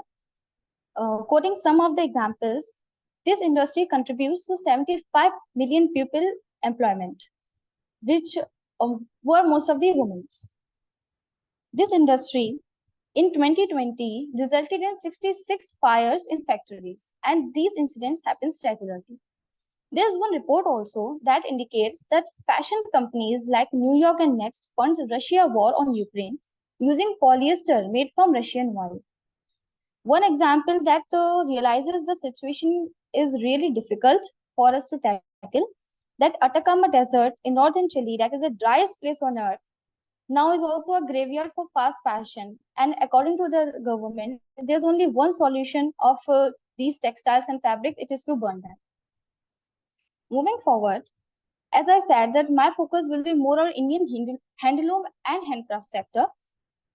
Quickly, I want to show what is the current situation of both the sectors. Government and NGOs has worked, but still lots of issues are there. Talking about handloom sector, there is low pay due to lack of demand that results in extreme poverty. There is a low working capital and lack of raw material in the sector. Of course, weavers lack education, so that results in marketing issues, technological backwardness, and lack of new designs. Young generation is very much not interested in the sector. That's why it is also a reason for not much development of handloom sector. Of course, it's a very profitable sector, and knowing that. Weavers mostly suffer from many muscular diseases like muscular skeleton disorder, and Indian handloom sector is very much depended or very much contributed with women, but they are not recognized. They are considered as secondary workers and they are illiterate. There's one case study that I got from Trivandrum that there is a shelter where 8 to 10 rooms work, like they do only produce, but they're extremely close. Their shelters are open, there are unfinished roofs, and shades are of tin sheets. Now, when we know the climate situation is highly difficult with extreme heat and humidity, this makes situation very, very difficult for them to work and has, of course, impact on their health. Talking about the handicraft sector, it is a basically very decentralized sector. There is a raw material scarcity. I want to quote one example here that there is a pith plant, but not getting due to scarcity. Pith art is moving towards endangered. Of course, there is some way or another way there is climate change due to the scarcity of pith plant. Again, there is low income. Artists are not aware of pricing strategies. Pricing completely depends on customers' perspective. Lack of financial support is there because they're not documented. They are mostly informal sector.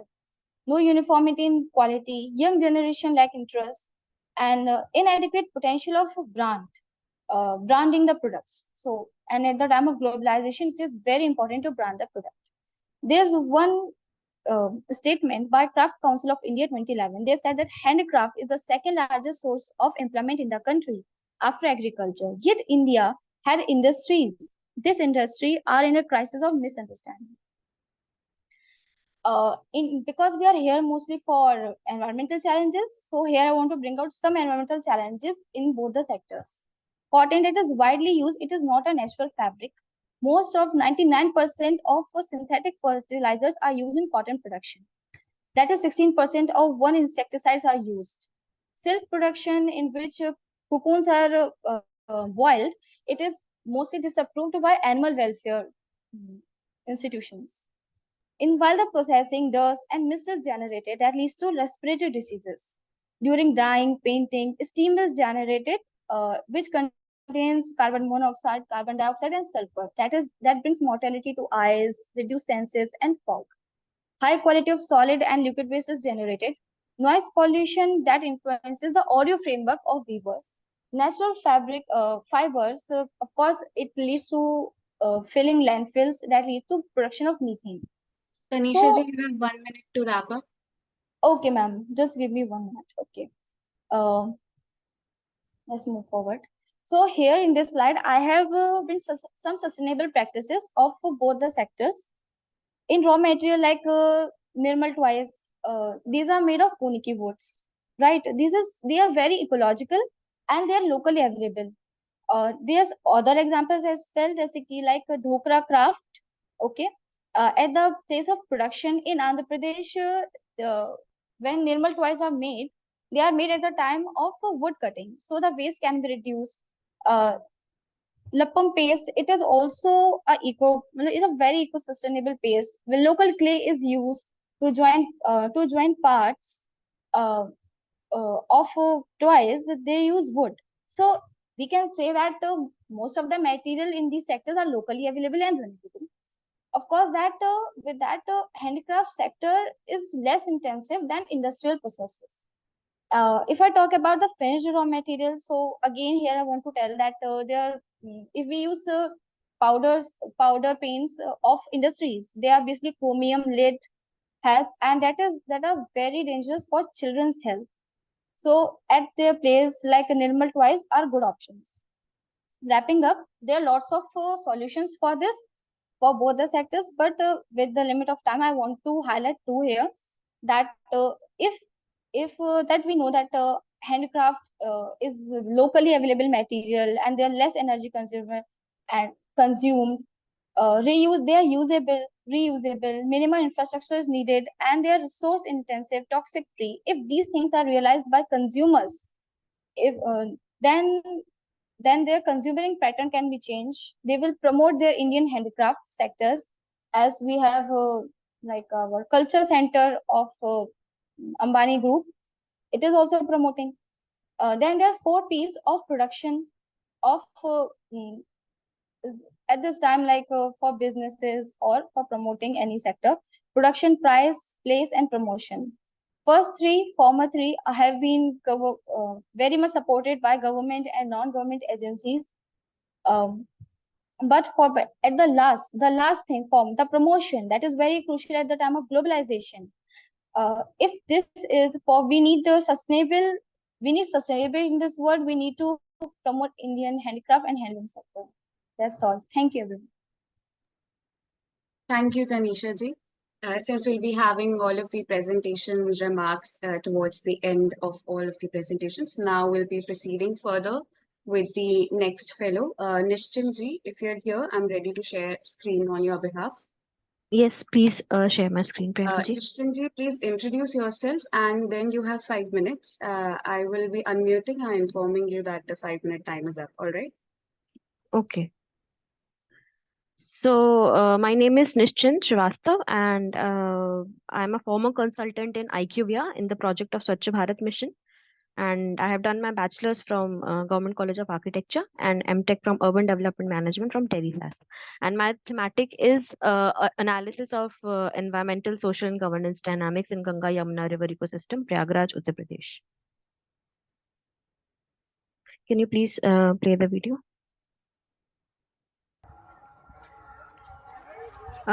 This is the video I've taken in Earthcom in 2019 in Prayagraj, and these are the Siberian cranes that visit the floodplains during the Kumbh Mela, Ardh Kumbh Mela, or Magh Mela annually, which happens in the Prayagraj.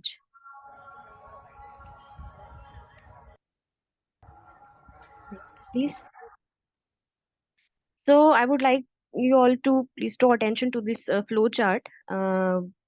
This flowchart tries to tell that climate change, which is a natural occurrence in the life cycle of Earth, which happens and poses some impacts and vulnerability, which hinders the socio-economic development, which in turns trigger the climate change process driver, which accelerate the climate change, and the vicious cycle goes on. Next, please. So, coming to the Universal Declaration of Rights of Rivers, these are the rights of rivers that is given by Earth Law Center. And I want to highlight these laws are in the interest for the river ecosystem health and the fundamental rights devolved to the rivers. And I want to highlight the 5th point, that is maintains that in order to ensure full implementation and enforcement of these rights, each river shall be entitled to the independent appointment of one or more legal guardians that act solely on behalf of the river's rights and who may represent the river in any legal proceeding or before any governmental body, empowerment to effect it, with at least one legal guardian being an indigenous representative for those rivers upon which indigenous communities traditionally depend. I would like to quote the example of Tehri Dam and Narmada Dam, which was led by Medha Patkar and Baba Amte. And the Tehri Dam was led by Sundar Bahuguna, and with a lot of international and national attention, these andolans did not achieve any significant success. And the last point, I would also like to highlight the last point. which goes in the same pattern. Next, please.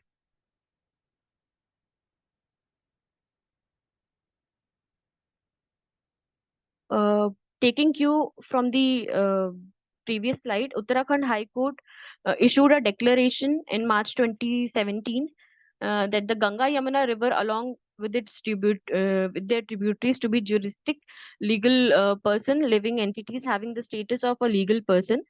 And the court appointed 3 specific officials: the Chief Secretary, the Advocate General of Uttarakhand State, and the Director of Namami Gange as guardians in loco parentis. Within 5 months, within few months of the decision, Supreme Court in New Delhi ordered a stay due to the following reasons: that if Ganga were to be the granted legal personhood with appointed official guardians, the state would become in effect both a violator of Ganga's personhood as well as an accessory to violations, and at the same time would be charged with protecting Ganga. The next was while stating officials would face liability for failing to protect the Ganga, the High Court ruling made no provision for the state support to them legally or financially. The another point was that possible legal risk to Ganga as an legal entity, that if river could sue those defiling it, then the river itself be sued for violating the rights of others. For example, in the case of floods, riverbank erosions, etc. Also, Ganga's legal personhood did not provide for it to manage or control its own water. And also in Uttarakhand, small part of Gangetic Plain, there is a small part of Gangetic Plain through which the river flows on its own way to Bay of Bengal.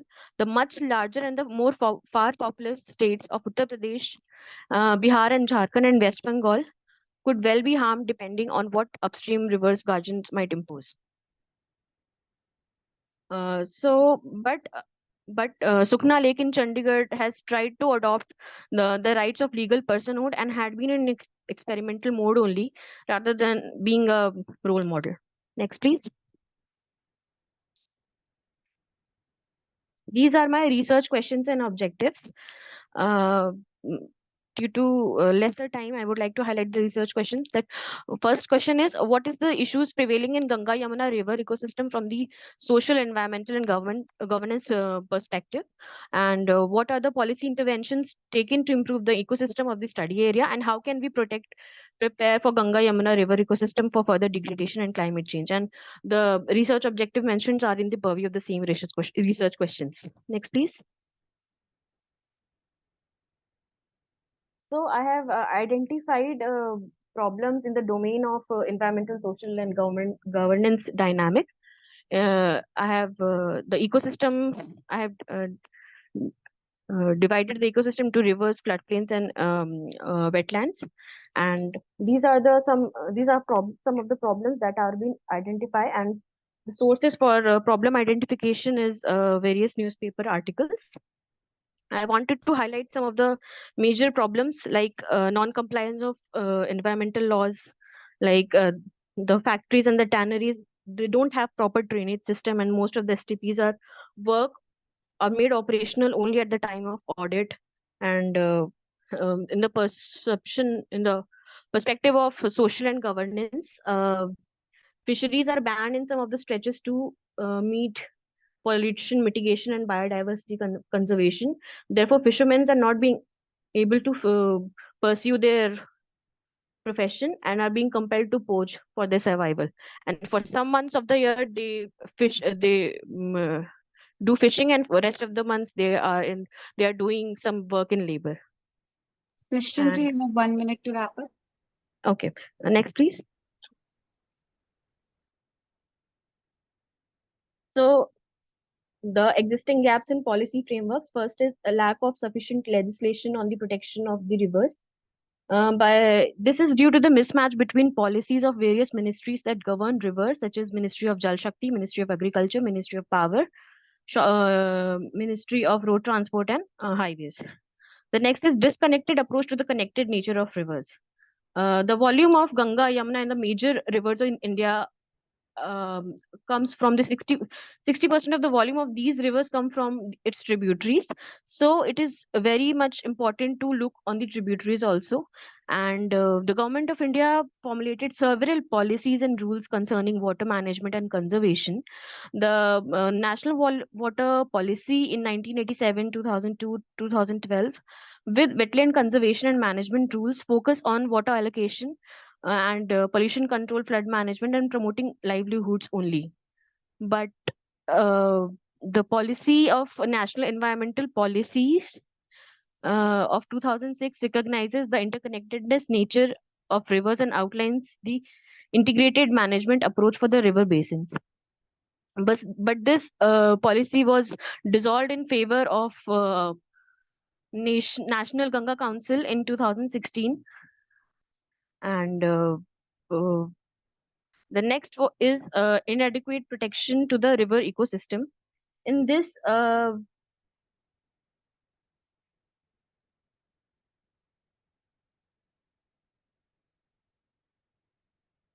the government has enacted several environmental laws to fulfill its commitment to international agreements, including the Wildlife Protection Act, Environmental Protection Act, and National Environmental Policy. These laws designate various protection areas such as Ramsar sites, biosphere reserves, and World Heritage sites. Currently, India has 870 protection areas covering 5% of the country's area, but rivers' crucial habitats for wildlife are not adequately represented in this framework. Rivers receive protection only incidentally when they flow through terrestrial protected areas. And also, studies highlighted that protected areas along the Ganga River provide relatively undisturbed habitats and support significant aquatic species population. Despite this, less than 10% of the entire Ganga River is formally protected. There are 6 protected areas along Ganga, with only 2 specifically designated as riverine protected areas. There are cases of Varanasi Turtle Sanctuary and Vikramshila Gangetic Dolphin Sanctuary. And also there is a problem that some endangered species like Gangetic dolphins, most of the habitats are not accorded the same level of protection.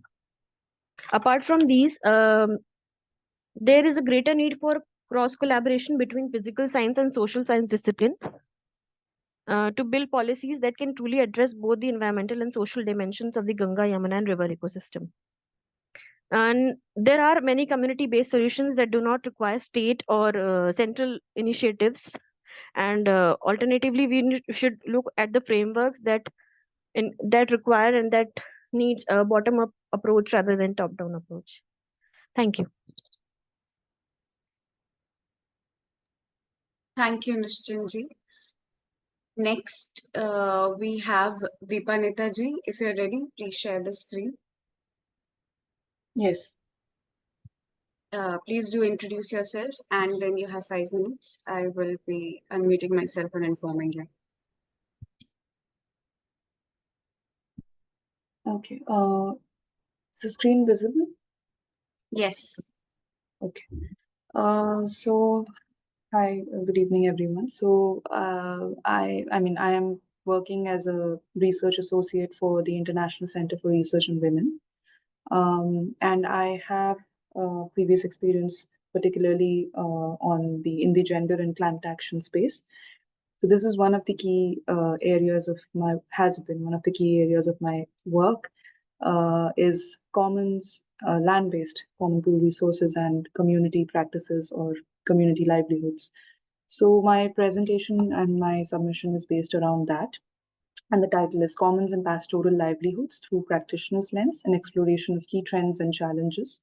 The idea being that amongst the main user groups or stakeholders who would benefit from the commons or be using the commons, we have the government on one hand and the communities on the other.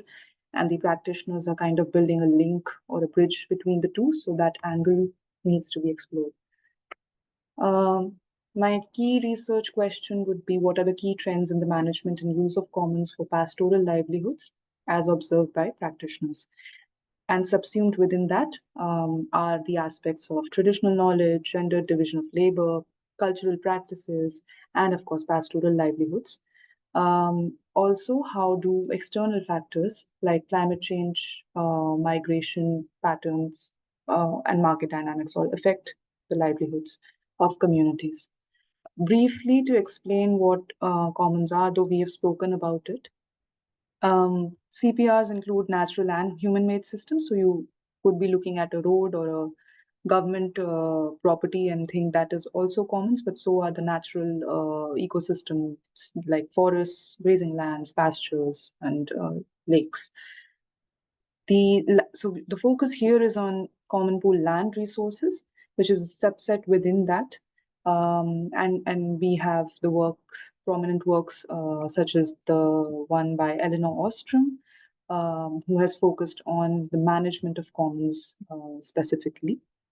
So for this qualitative study, so it's still work in progress, but what is being done is looking at the emergent themes from the various organizations such as Center for Pastoralism, ANTRA, MARA, which have been working with these communities and on common land restoration for ages, and looking at their documents, publicly available documents, to glean what their experience has been and what are the key trends that they're pointing towards, and sort of relaying those themes forward. Going towards common property resources, land-based common property resources in Indian context. So this is a paper by Chopra and Dasgupta from 2002, which stated that around 70 million hectares, or nearly 21% of our landmass, can be categorized as CPRs. But as to who holds the reins for governance of this land, 25 million hectares is under the Forest Department, but 45 million hectares is under the Revenue Department and the panchayats. So that is like, we'll come to the challenges, but that is clearly like one challenge of when we say commons governance, what do we mean and who really holds the control? Because it's often not the community, especially not the people whose livelihoods is dependent on it. The states, the location that the study focuses on, and the organizations' work in these regions will be looked at. So the states are Rajasthan and Gujarat, because also the NSSO 1999 stated that Rajasthan has the highest proportion of landmass under CPRs, and that is closely followed by Gujarat at the second place. To give a bit of context on the Rajasthan land use patterns with regard to commons, so the Rajasthan Tenancy Act 1955 is central to it. So earlier, Rajasthan had princes and colonial rule and land use pattern determined under different kind of regimes and customary rights for villagers, which was slowly with the British coming and then also leaving and us deciding our own territories, turned into a system of khatedari versus non-khatedari land. So all pastures were categorized as non-khatedari. Khatedari meaning cultivable land which is used for agriculture primarily and which has been notified for it. Whereas grazing land was recorded as, de jure charaga land, private khatedari, or unoccupied land, which would then be, in local parlance, it's called the Savai Chak, but it's the state government. The problems with so many categories are that commons are subsumed under each category, and therefore the locals may not be aware of it, but their governance and the kind of use that they are put to is constantly changing. So for instance, Rajasthan's Panchayati Raj Act of 1953 gives the reins and the controls to the panchayat for the governance of commons, but the Tenancy Act overrides it. The 55 Act overrides it and says that no, if it's a de facto grazing land, then it will have a separate set of rules and it's coming under the state government. So then it becomes Savai Chak and the state can decide what to do with that land, despite the 53 Act saying that panchayats and the village council will decide what to do with the land. So these kind of, this is just to show that these are the kind of spaces, gaps, lacuna that within which the common land governance functions, and within which the livelihoods of these pastoralist communities are also functioning, because they're so closely linked to the land. Vipanita ji, please conclude in 1 minute. Sure. So by way of evidence, I do not have a very detailed evidence, thematic analysis right now to present, but I will just present these two or three examples. For example, Maldhari Rural Action Group has been working for close to 2 decades with the communities in Little Run of Kutch. They have this event, the annual event, the Maldhari Sunset, which is one way of bringing all the pastoralist groups together, where they voice out their challenges, their demands, and also the people from administration come, and then they discuss how to take the things forward, and it's a parliamentary style gathering.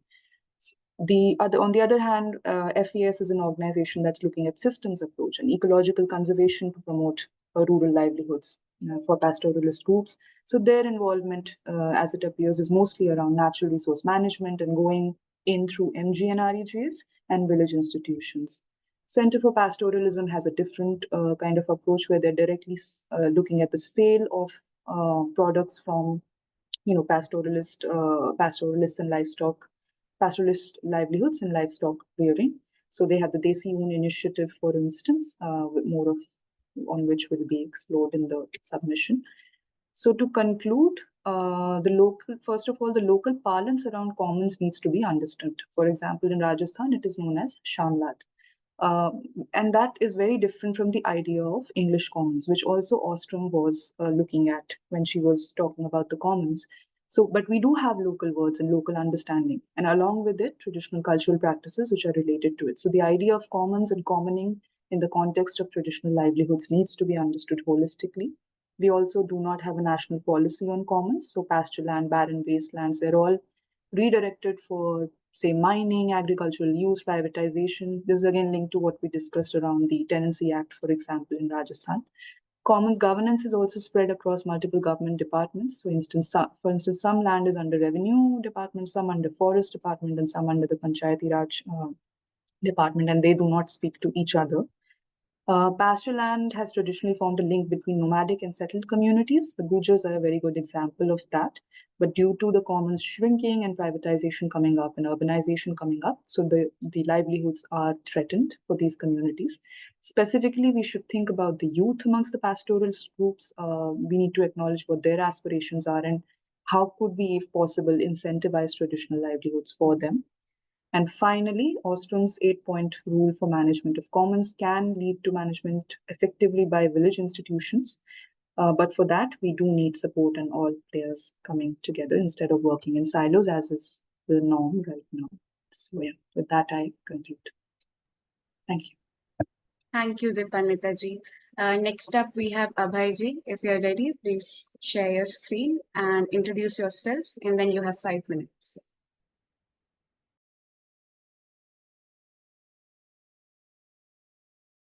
I hope my screen is visible. Yes, it is. You can go full screen. Yeah.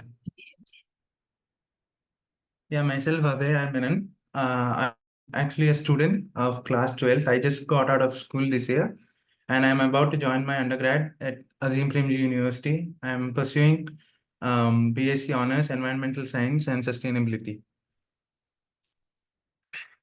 So to start with, I have chosen the topic illegal sand mining and waste disposal and its impact on the Kerala coast, understanding the environmental and social consequences.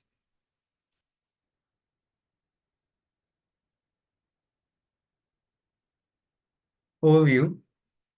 Illegal sand mining has emerged as a significant environmental issue, particularly affecting the coastal regions and the Abhay relevant. ji, you have not yet entered the slideshow, so we can't see the slide changing.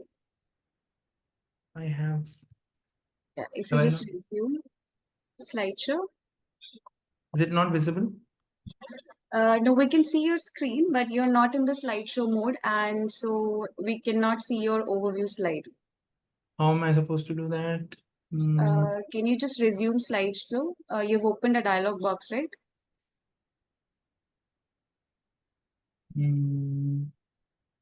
Slide control.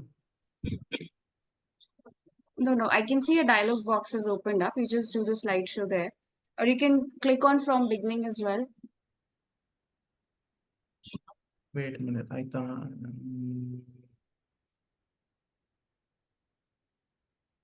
Dialog box is open. Please try to reshare. I think your screen is stuck for some reason. So just stop share and then try again. Yeah, is it visible? Yeah, it's visible now.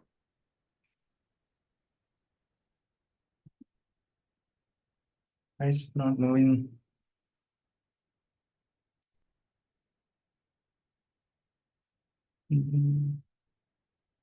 Okay. Now? Hello? We have entered the working mode again. Can you see at the bottom towards the right hand side? Right, there are three, you can see three little icons. Yeah. Yeah. Actually, just continue like this. I think there's some system problem. Okay. But you'll Then have to shuffle the slides, like you'll have to click on number 2 and number 3, like, and so on. okay, fine. Yeah, I'll Yeah. go back. Share.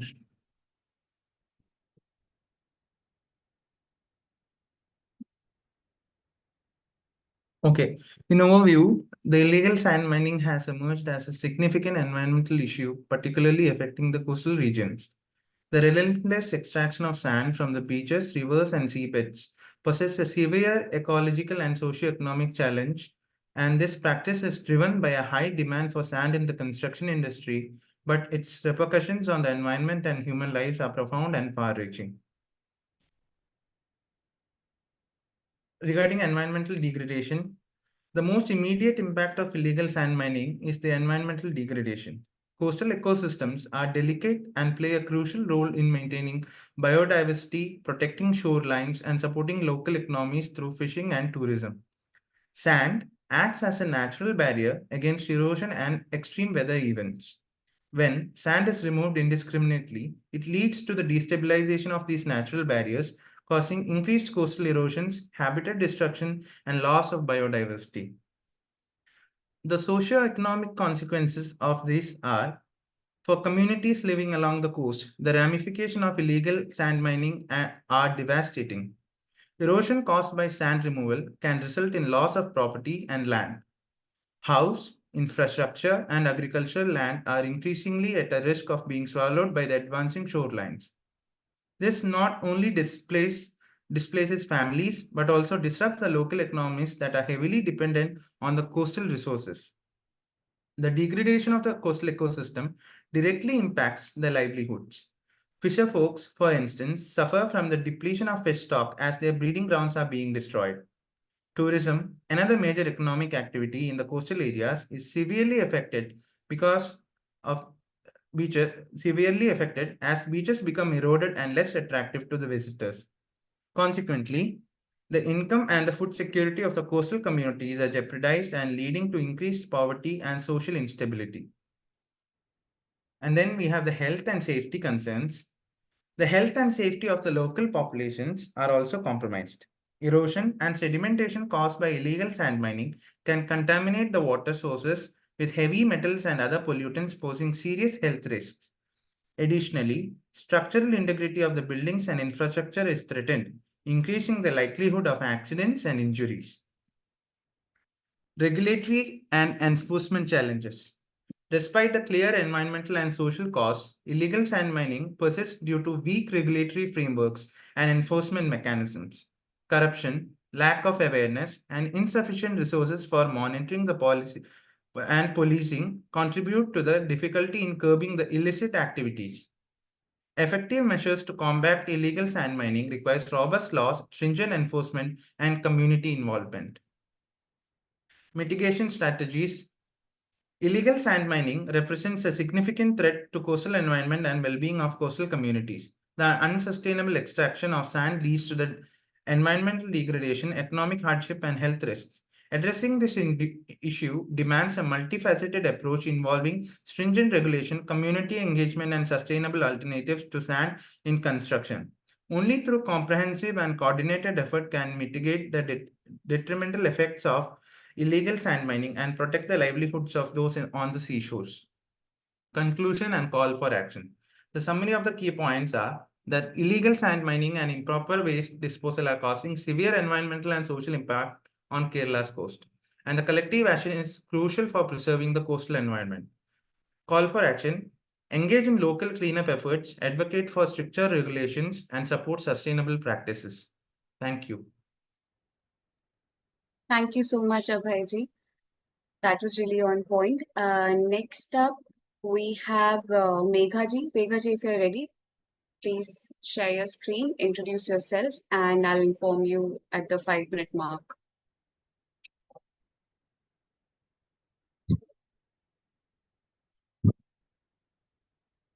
Meghaji, are you ready to share your screen? Yeah, I'm sharing my screen. Okay.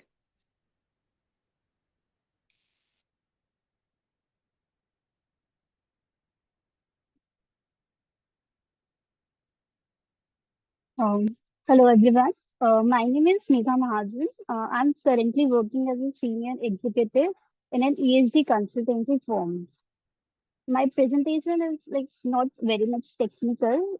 I just took help of some photos to explain my topic. Uh, we all are aware of how global climate change is creating devastating crises on our planet. Rising temperatures, elevated frequency of extreme weather events like floods, hurricanes, cyclones, drought, polluted air, water are worsening the existing social, economical, and environmental conditions. But like, do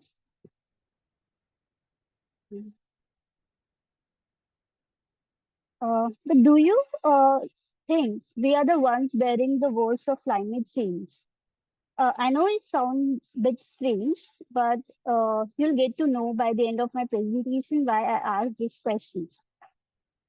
Uh, but for now, let's have a look at some pictures capturing a glimpse of climate disasters in my city during the last few years. Last year in July, the water level in Yamuna reached its highest record, crossing the danger mark. And I, as a citizen of Delhi, was aware of the flood situation, but my daily activities were not hampered much due to the floods. However, this picture shows a totally different story. Like people residing near the Yamuna River gather and assemble all their stuff in a single place. The picture only depicts how people are trying to safeguard their belongings, but we cannot even imagine the extent to which their livelihoods have been impacted in reality.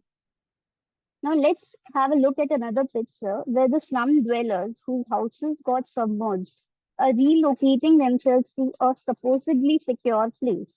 But is that secure place going to provide them with a roof over their heads, which they created for themselves after years of effort and hard work that just vanished in 2 to 3 days?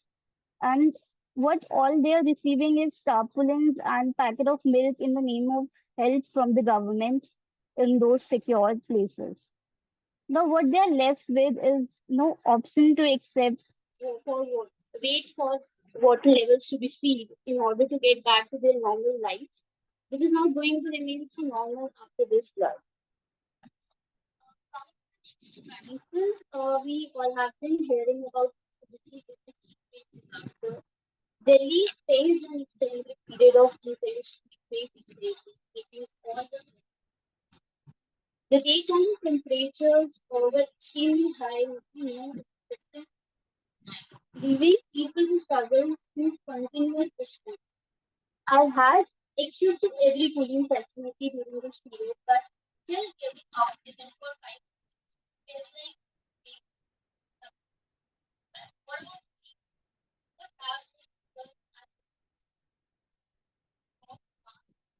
feels like here's the next slide showing workers at one side grappling with rubbish and toxic substances. Meghaji, your audio is not clear. Am I clear now? Yes. These individuals are working under the scorching sunlight, facing not just extreme heat, but also significant health risks. Adding to this, landslides can easily catch fires, which obviously leaves toxic fumes spread in the air, causing breathing difficulties to people working there and living nearby. One cannot even imagine how they are surviving under such deleterious conditions where their health is at such high risk. The next picture, this picture speaks volumes about what heat wave is leading to. This heat stroke patient waiting for treatment reveals how heat related illness disproportionately being taken care of. I think now you all have got an answer to the question I asked at the beginning of my presentation, because it's clear that people are experiencing such injustices all over the globe. Climate change consequences are not same for everyone. And here comes my topic into the play, which is call for a climate justice, attempting to bring awareness about the necessity for climate justice approach. Now, let's look at what climate justice is. Climate justice means putting equity and human rights at the core of decision making and action on climate change. This approach suggests that the responsibilities in addressing climate change should be divided according to who is contributing most to the problem while addressing systematic, socio-economic, and intergenerational inequalities. Meghaji, please wrap up in 1 minute. Yeah, I'm just done. Running fronts of time, I've not mentioned much in here, but like my research essay put light on the potential and challenges in achieving climate justice in India. All I want to say is that as the impacts of climate change are becoming more pronounced with time, climate justice calls on all of us to recognize our own privilege in the way we campaign and mobilize for a just and equitable future. That's all. Thank you. Thank you so much, Meghaji.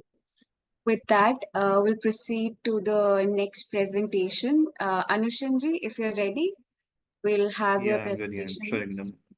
Yeah, please do introduce yourself. Yeah, just a minute. I'll share it in a moment. Is my screen visible? Yes, it is. Greetings of the day to one and all. I am Anushan Ray, an alumnus of the UG BSc Honours Program at the Department of Environmental Studies, MSU Baroda. Now I will be presenting on my research work titled Ecosystem Services in Times of Changing Climate, a portrait of twin cyclones and people of Sundarban's mangrove.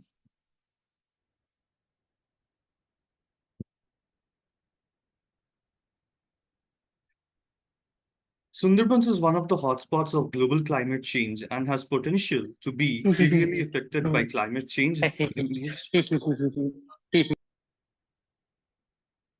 Excuse me?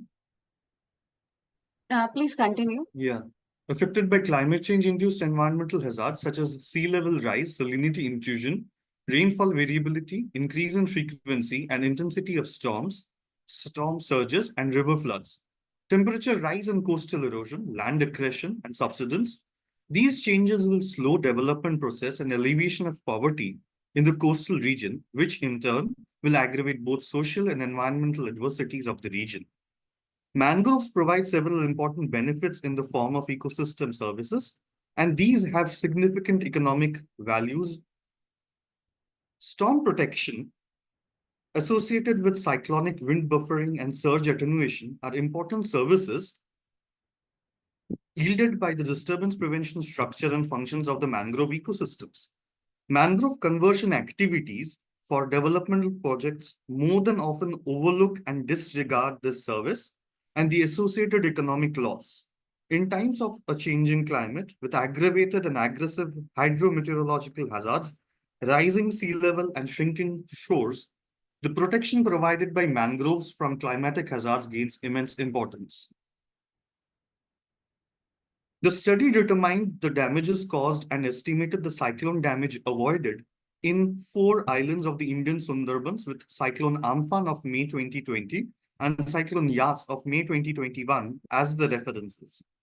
Damages caused and monetary loss incurred with regards to houses, agriculture, and fisheries, livestock, and other personal assets were estimated relative to the socio-economic profile of the area.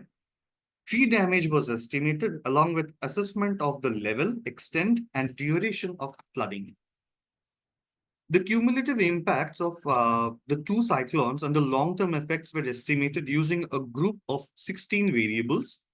Comparative study between two groups were carried out. One group being of two mangrove shaded islands, as is visible over here. These are the green ones are the mangrove shaded islands, and the orange ones are the mangrove non-shaded islands, or the islands which do not have mangrove shade. Mangrove shade was defined as the presence of mangrove vegetation on at least three sides of the islands individually and adjacent dense mangrove patches. So as you can see, this island named Moshuni and G-plot, they don't have adjacent mangrove islands, but this lot has this Susni Island and Luthian Wildlife Sanctuary Island as mangrove shades. So in this study, we compared the economic damages in both these sets, and we tried to assess whether the presence of the mangrove prevented any or yielded a prevention from an economic damage or not. And this socioeconomic attitude surveys were conducted in a door-to-door manner in 50 households in each of the 4 islands, thus the sample space being of 200. And these were the results of the study. The high-speed winds damaged the houses with varying intensity in Cyclone Amphan. Most mud and thatch houses were completely damaged beyond repair. Residential damage was more in the not mangrove shaded islands as indicated by the variables. And we could see that crop loss was there, varied severely among the villages depending on prevalent agricultural season and type of crops grown. For Cyclone Amphan, however, no significant difference in damage cost incurred per household was observed between the mangrove shaded and the not shaded islands. For mangrove shaded, the average cost of damage per household was 1,49,067 rupees. And for the mangrove not shaded islands, the average cost per household was 1,40,941 rupees. However, significant difference were noted in the case of Cyclone Yas. The damage cost per household for unshaded islands was almost half that of the damage cost per household for unshaded islands. For the value being for unshaded islands being 77,493, and that for the unshaded islands being 1,61,637, thus highlighting almost a double value. Now, I also took an assessment of the long-term impacts of the cumulative damage of these two cyclones, as these two cyclones happened on an interval of 1 year, exact 1 year. So I took certain variables and tried to assess what were the long-term impacts of these cyclones standing at 2023 when the study was conducted. The long-term impacts of the frequent cyclones is severe for both the livability and livelihood of the inhabitants of Sundarbans. More than 50% of the respondents have reported long-term adverse impacts such as those of high soil salinization and subsequent fertility loss of both agricultural fields and ponds. The economic bargain involved in the process and repeated losses has caused some farmers to discontinue agriculture. Some have been forced into other occupations due to loss of productivity. Aquaculture status has also seen changes, drop in agricultural income, and income from aquaculture clearly shows that the brunt is being borne. Anushanji, 1 minute to conclude. Yeah, conclusion and environmental significance.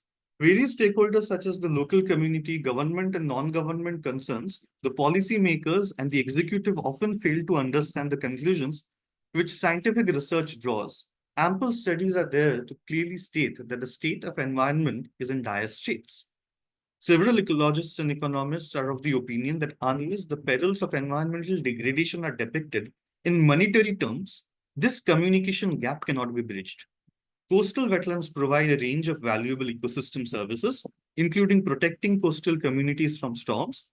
Consequently, the already significant benefits from protecting and restoring coastal wetlands will become increasingly important and valuable in the future. The results of this study justify much larger investments in conservation and restoration of coastal wetland, as it shall enhance human well-being and welfare, ensuring safety, security, and sustainability.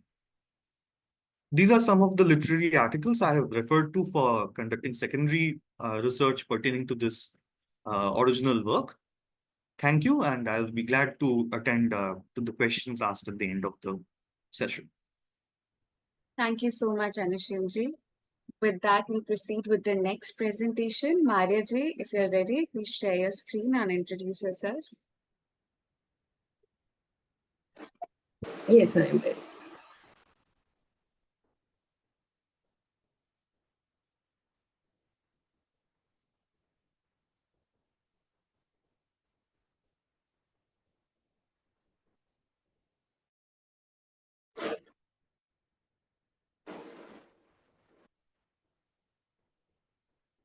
Am I audible? Yes, you're audible. However, if you're sharing the screen, we cannot see.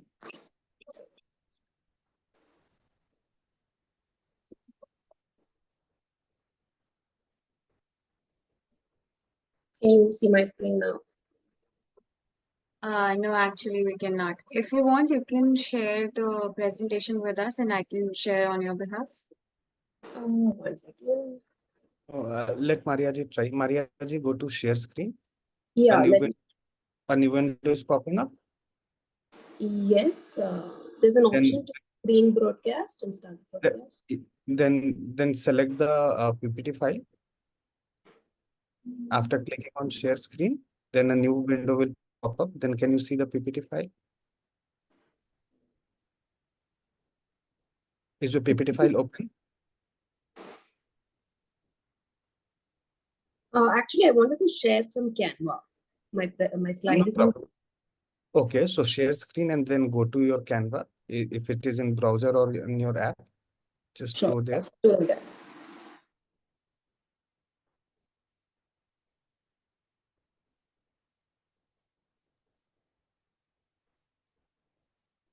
Let me know if it's visible now. Yes. Sure. Thank you. Good.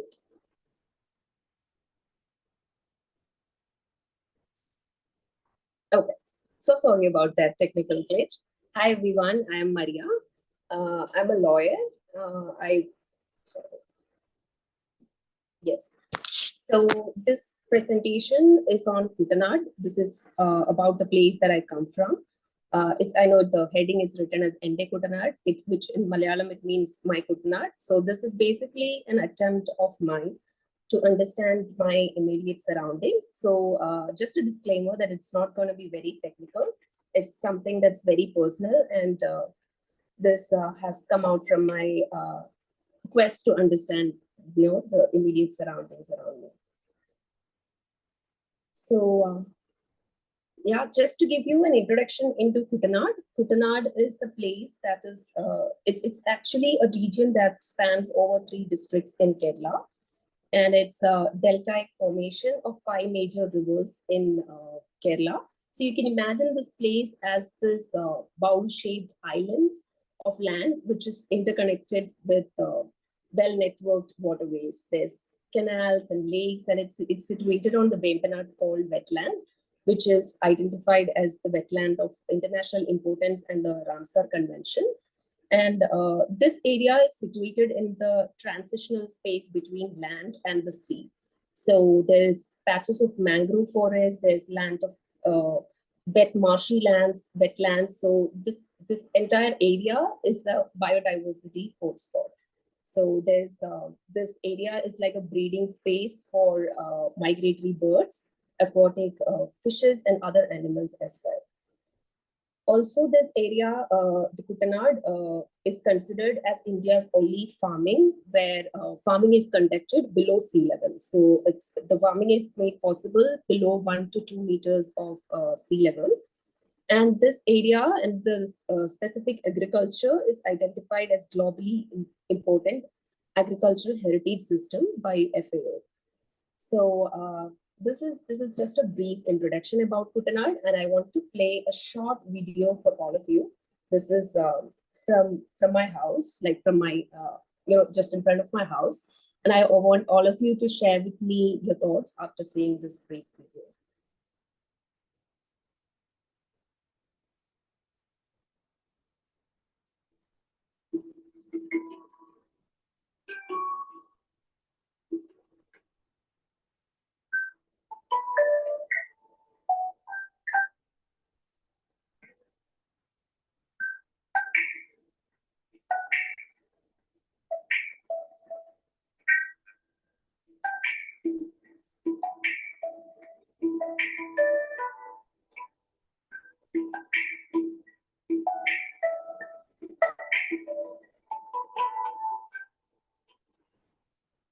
Yeah, so that's it. So does anybody want to share your thoughts on what do you think this is about, or if you want to unmute yourself and tell me what does this video make you feel like? Anybody?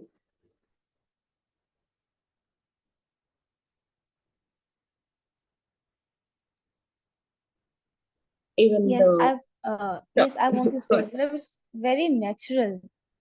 It's very It's very natural. close to It's very nature. clean, right? It Very looks very close to clean, nature. right? And very beautiful, right? So Right. thank you so much. Thank you so much for sharing that. I'll just move on to the next slide now.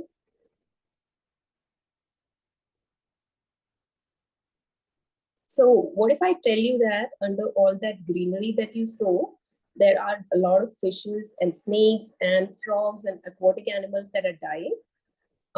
Simply because it's the greenery that you saw, it's weeds, it's invasive species of Kariba weed that you just saw, which basically blocks the entry of sunlight and oxygen into the water, which adversely affects the aquatic life of the area.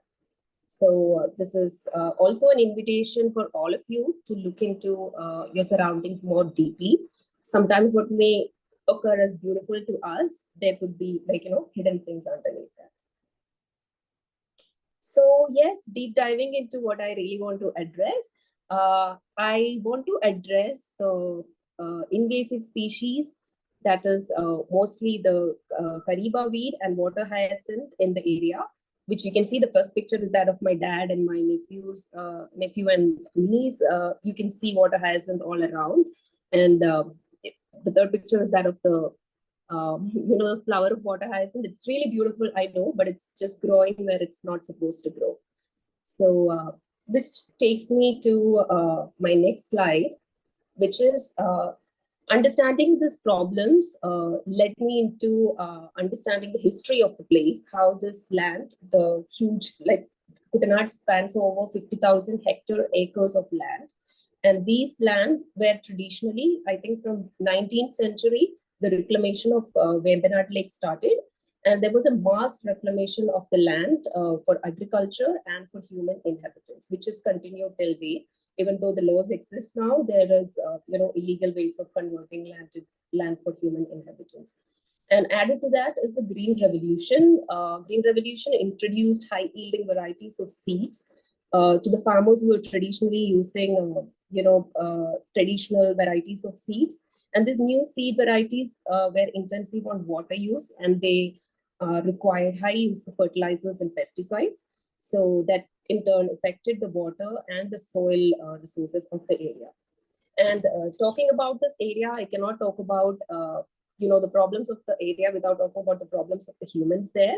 This place is very prone to flood and is culturally and economically very significant because this is a place majority occupied by farmers, and most of these farmers are from low income people. Moving on. So looking at the policies and development of Kutanad has a lot of problems spanning from climate change to floods to farmers' problems, but most of the problems of Kutanad were trying to address by putting the focus on agriculture, trying to improve the agriculture of the land, which led to the fragmentation. 1 minute to conclude. Sure. Fragmentation of the land, and this has in turn affected the biodiversity and has affected the water quality. And these are some of the structural interventions done by the government to solve the problems of the farmers of the area, which were flowed right from the design, because it didn't take into concern the environmental aspect of constructions and the operations at flow. So the existing policy. Sorry. No, please continue. All right. So the existing policies, so the policies exist. So Swaminathan Commission report. There's also a Kuttanad package announced by the government of Kerala based on the Swaminathan Commission report, which is an excellent public policy engagement example. And it is based on ecocentric view of, also taking into attention the biodiversity, preservation of biodiversity aspect of it. But the sad truth is that it's not implemented properly like every other policies or every other laws in India. So my research or my study is to understand the gaps in the implementation of these policies, and also putting more focus on possible action.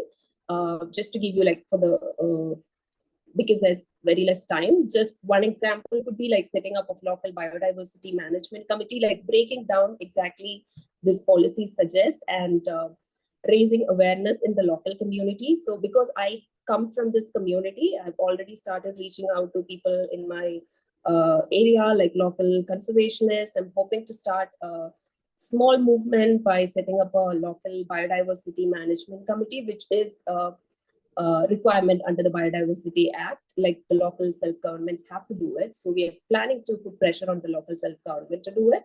So yes, and I will not be able to touch each and every point, but yeah, I believe taking direct action and involving the local community who are directly affected by the problems of the area is the way ahead. That's it. Thank you. Thank you so much. Thank you so much, Maria ji. Next presentation by Neeraj ji. And Neeraj ji, if you're ready, please share the screen.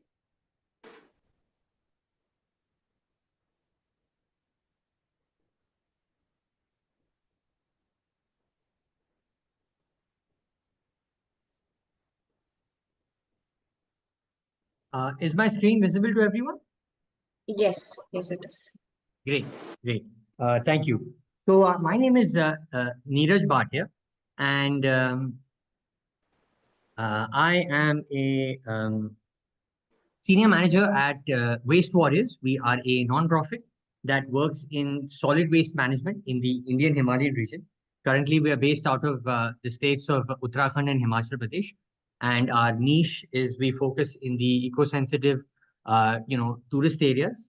And my topic is basically about, what does my, packet of chips have to do with climate change or human rights, right? All of us go to a general store or a supermarket and pick up a sachet or a packet of, potato chips. What is really that got to do with climate change and human rights?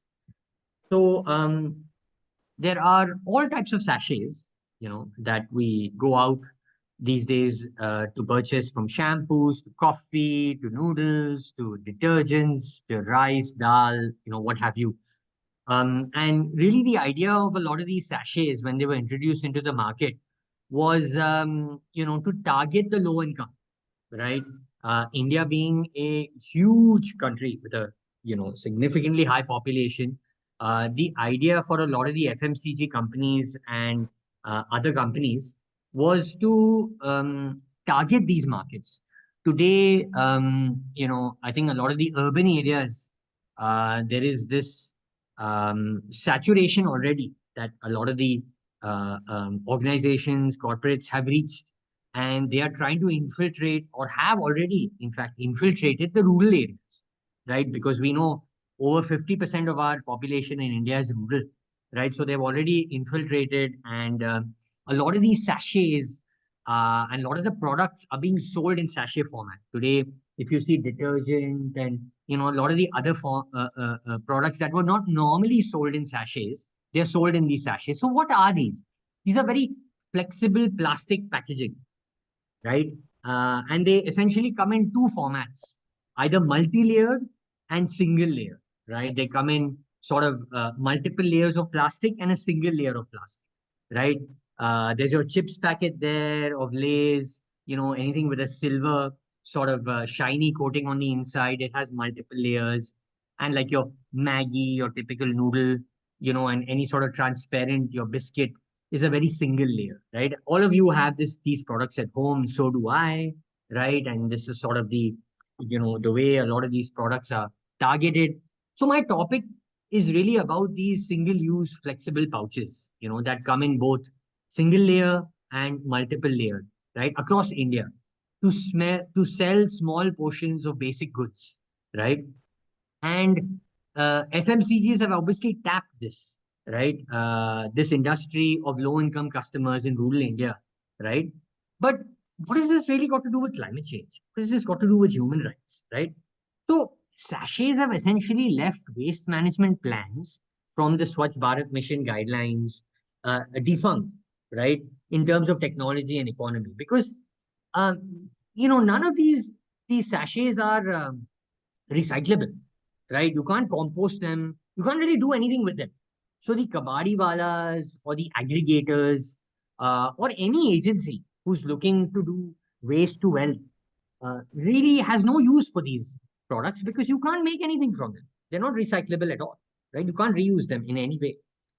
So what happened is the plastic waste management rules that the Ministry of the Environment, Forest and Climate Change released mention these particular products as part of their extended producer responsibility guidelines. Now, an EPR, which is your extended producer responsibility guidelines, is something that a lot globally was where the onus of these waste products, right? Because organizations are selling the product to the customer, but the packaging is a waste, right? So that is externalized to the actual consumer.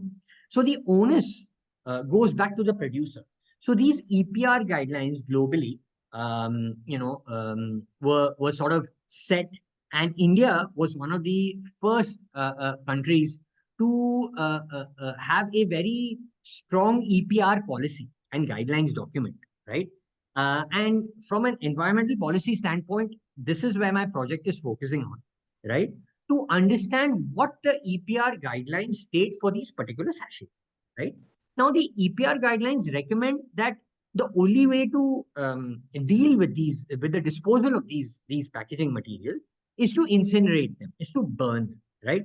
Now, that is really a problem for the health and the environment, right? If you talk about the EPR, right, the concept was introduced by the MOFCC, right? We all have heard from a lot of our, lecturers about how India has some very robust, policies with regards to the environment, right? And there's no doubt about that. The guiding principles of the EPR, unfortunately, though, have been blatantly violated by these major corporations because, they are selling their products that are non-recyclable, flexible, sachets, plastic most likely, they have influenced government policymakers a lot because over time, the amendments to the plastic waste rules and the EPR included not only recycling, but also co-processing. So what was co-processing? Co-processing means incineration. So what they said that, okay, you can maybe recycle some hard plastics, right? Like your Bisleri bottle, you can make clothes out of it, right? Fiber. But what happens with these biscuit and chips packets? They said, okay, you can't recycle it, but they added a provision where you can co-process it, right? So that basically means you can use it as a fuel or a raw material in cement plants, right? Now, I'm not sure if you're aware, but the cement industry is one of the most significant contributors to air pollution and particulate matter, right? And it's understood to be one of the most polluting industries in the world. So what has cement got to do with these, these chips packets, right? Biscuit packets. What happens is because you're not able to recycle any of these packets, right? These monolayer, single layer plastic, the EPR guidelines, the government law states that you must transport these to a cement factory where they would traditionally use, in order to convert limestone to lime in cement, they would traditionally use some sort of a fossil fuel like coal or whatnot. But maybe 10 or 20% of it can be substituted with this plastic waste, flexible plastic waste, because it has a high calorific value. If at home, if you have a chips packet or a biscuit packet, you just try to light it with your lighter and you'll see it will light very easily, right? So because the source of a lot of these plastics, all plastics, in fact, 99% of plastics, the source of it is fossil fuels, right? The byproduct of waste of petroleum and other fossil fuel products, the byproduct and the waste of it is actually converted to these plastic materials. That's why they are supplied in ample into the market, right? And then they are used for packaging materials. So what has these packaging materials got to do with climate change and human rights? So one is from an environmental perspective, they cause emissions because they are used in cement factories, and cement factories burn them as fuel. Maybe 10 or 20% of it is burned as fuel. And it releases a lot of these dioxins and furans, which are these very carcinogenic, toxic, um, products that are released into the air, right? There is chemical leaching. A lot of these small flexible packaging are lost into the environment. You have opened a biscuit packet or a chips packet. You easily tear the corner of it and you just toss it out. But what happens, that small part ends up getting lost in the environment. So it just sits there and it ends up leaching, right, into the groundwater, into the soil. Obviously, burning of these plastic causes climate change, greenhouse gases, right? The huge CO2, is being released. Cement is one of the most polluting industries. Health, of course, the carcinogenic and the respiratory aspects. The waste workers who work in this particular industry that collect these kind of waste. In fact, the waste workers don't even collect flexible packages, these sachets, because they have no value in the market, right? You have to send them to cement plants, and in fact, cement plants are not interested in paying for it. You have to pay them to send it, right? That's why you have the extended producer responsibility guidelines, where the producer is actually paying for it.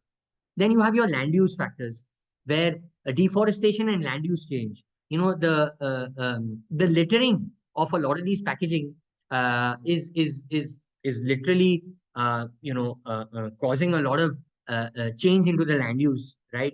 Cleanup and remediation cost is very high, right? Soil is being contaminated, right? Then your waste management. As I said, the sachets are very small in size, so it's very difficult to collect them. And the informal waste workers will not collect these sachets, right? They're not interested in them. And I personally, work in a waste management company where we collect a lot of the data. And unfortunately, a lot of the recovery facilities that collect waste, uh, uh, our data shows that at least 50 to 60% of the waste collected is such low value waste, like sachets. And maybe you can make some money from bottles like Bisleri or Thumbs Up, but you won't be able to make, or cardboard. But there is no money at all. There is no reusability at all for these sachets, flexible plastics, and it's a huge cost on the waste management system to collect them. And there is no incentive to collect them. They end up in landfills, and there's a huge landfill management cost. And even there's a community engagement and education cost, because you want the community to segregate this. You don't want them to mix your plastic with your food waste. Socioeconomic cost. There's a huge cost with regards to the impact on household, tourism, property values. We all know, when people come from outside. PhD, 1 minute to conclude. Sure. We all know when people come from outside, they say, oh, India is very dirty and, everything is very littered. And it's a problem in India. There was a recent UN report I read that of the 4 different disposal techniques, littering, door-to-door collection into landfill, incineration or recycling, India was actually littering 40% of their waste. Even collection of our waste to dump it into a landfill was only 30%. In fact, we are littering more than we are collecting. So we are very, very, very behind in our waste journey, right? Microplastics is a huge problem. This stuff, when exposed to the elements, natural elements like sun, water, is releasing microplastic. Microplastic today has been found in human blood, in breast milk, something as sacrosanct as breast milk. It is found in that. And then a lot of this ends up in these cement plants, where they claim they do waste to energy. But what about the chimneys that are releasing these, furans and dioxins? How much can you filter it? It is causing a lot of air pollution. So my project is essentially on these particular type of waste. And I think it's very important for us to understand when we open our bag of chips or biscuit, how really it is connected. Our level of consumerism, single-use consumerism is connected to climate change and human rights. Thank you very much for your time.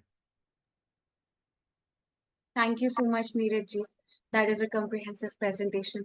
Bhargavi ma'am, since we have gone really far with the time limits, we have a few more presentations left. We have 2 more slotted for right now, and then we have around 5 to 6 more on extension wanting to present. With that regards, and since we are nearly out of time as well, can we have another day for the left presentations and the feedback? I think it is only fair that since we've had such comprehensive presentations by everybody, that we have a full feedback session in detail as well. If it is agreeable with everybody, we can have the next session tomorrow, that is Sunday, 11:30 a.m. or another slot that, ma'am, you can suggest. Yeah, Priyanka. First of all, I would like to congratulate everybody who's presented. Yes, I agree with you that they've been fantastic presentations, and we can only do justice if we have more time. So I'm completely fine for another session, which can be slotted either tomorrow or maybe next Saturday. I'm traveling from Monday night, so tomorrow would be best, or next Saturday. Sure, ma'am. We will also be sharing this information. For now, please consider tomorrow 11:30 a.m. as the preferable slot for the feedback session and the presentations that are left. Neeraj ji, yes, please go ahead. So my question is, a lot of us who have presented already, do we need to be there tomorrow as well, or? I think it'll be good because you will get to hear other presentations also. And I think as part of the peer learning, it'll be good if each of you ask questions to the other presenters also. Instead of just me giving my comments and remarks, I think having everybody, it will, only enrich the entire presentation experience. Absolutely, Miss Bhargavi, makes sense. We ought to make it very inclusive. We'll be there. Right. Thank you. Yeah. Thank you so much, everybody.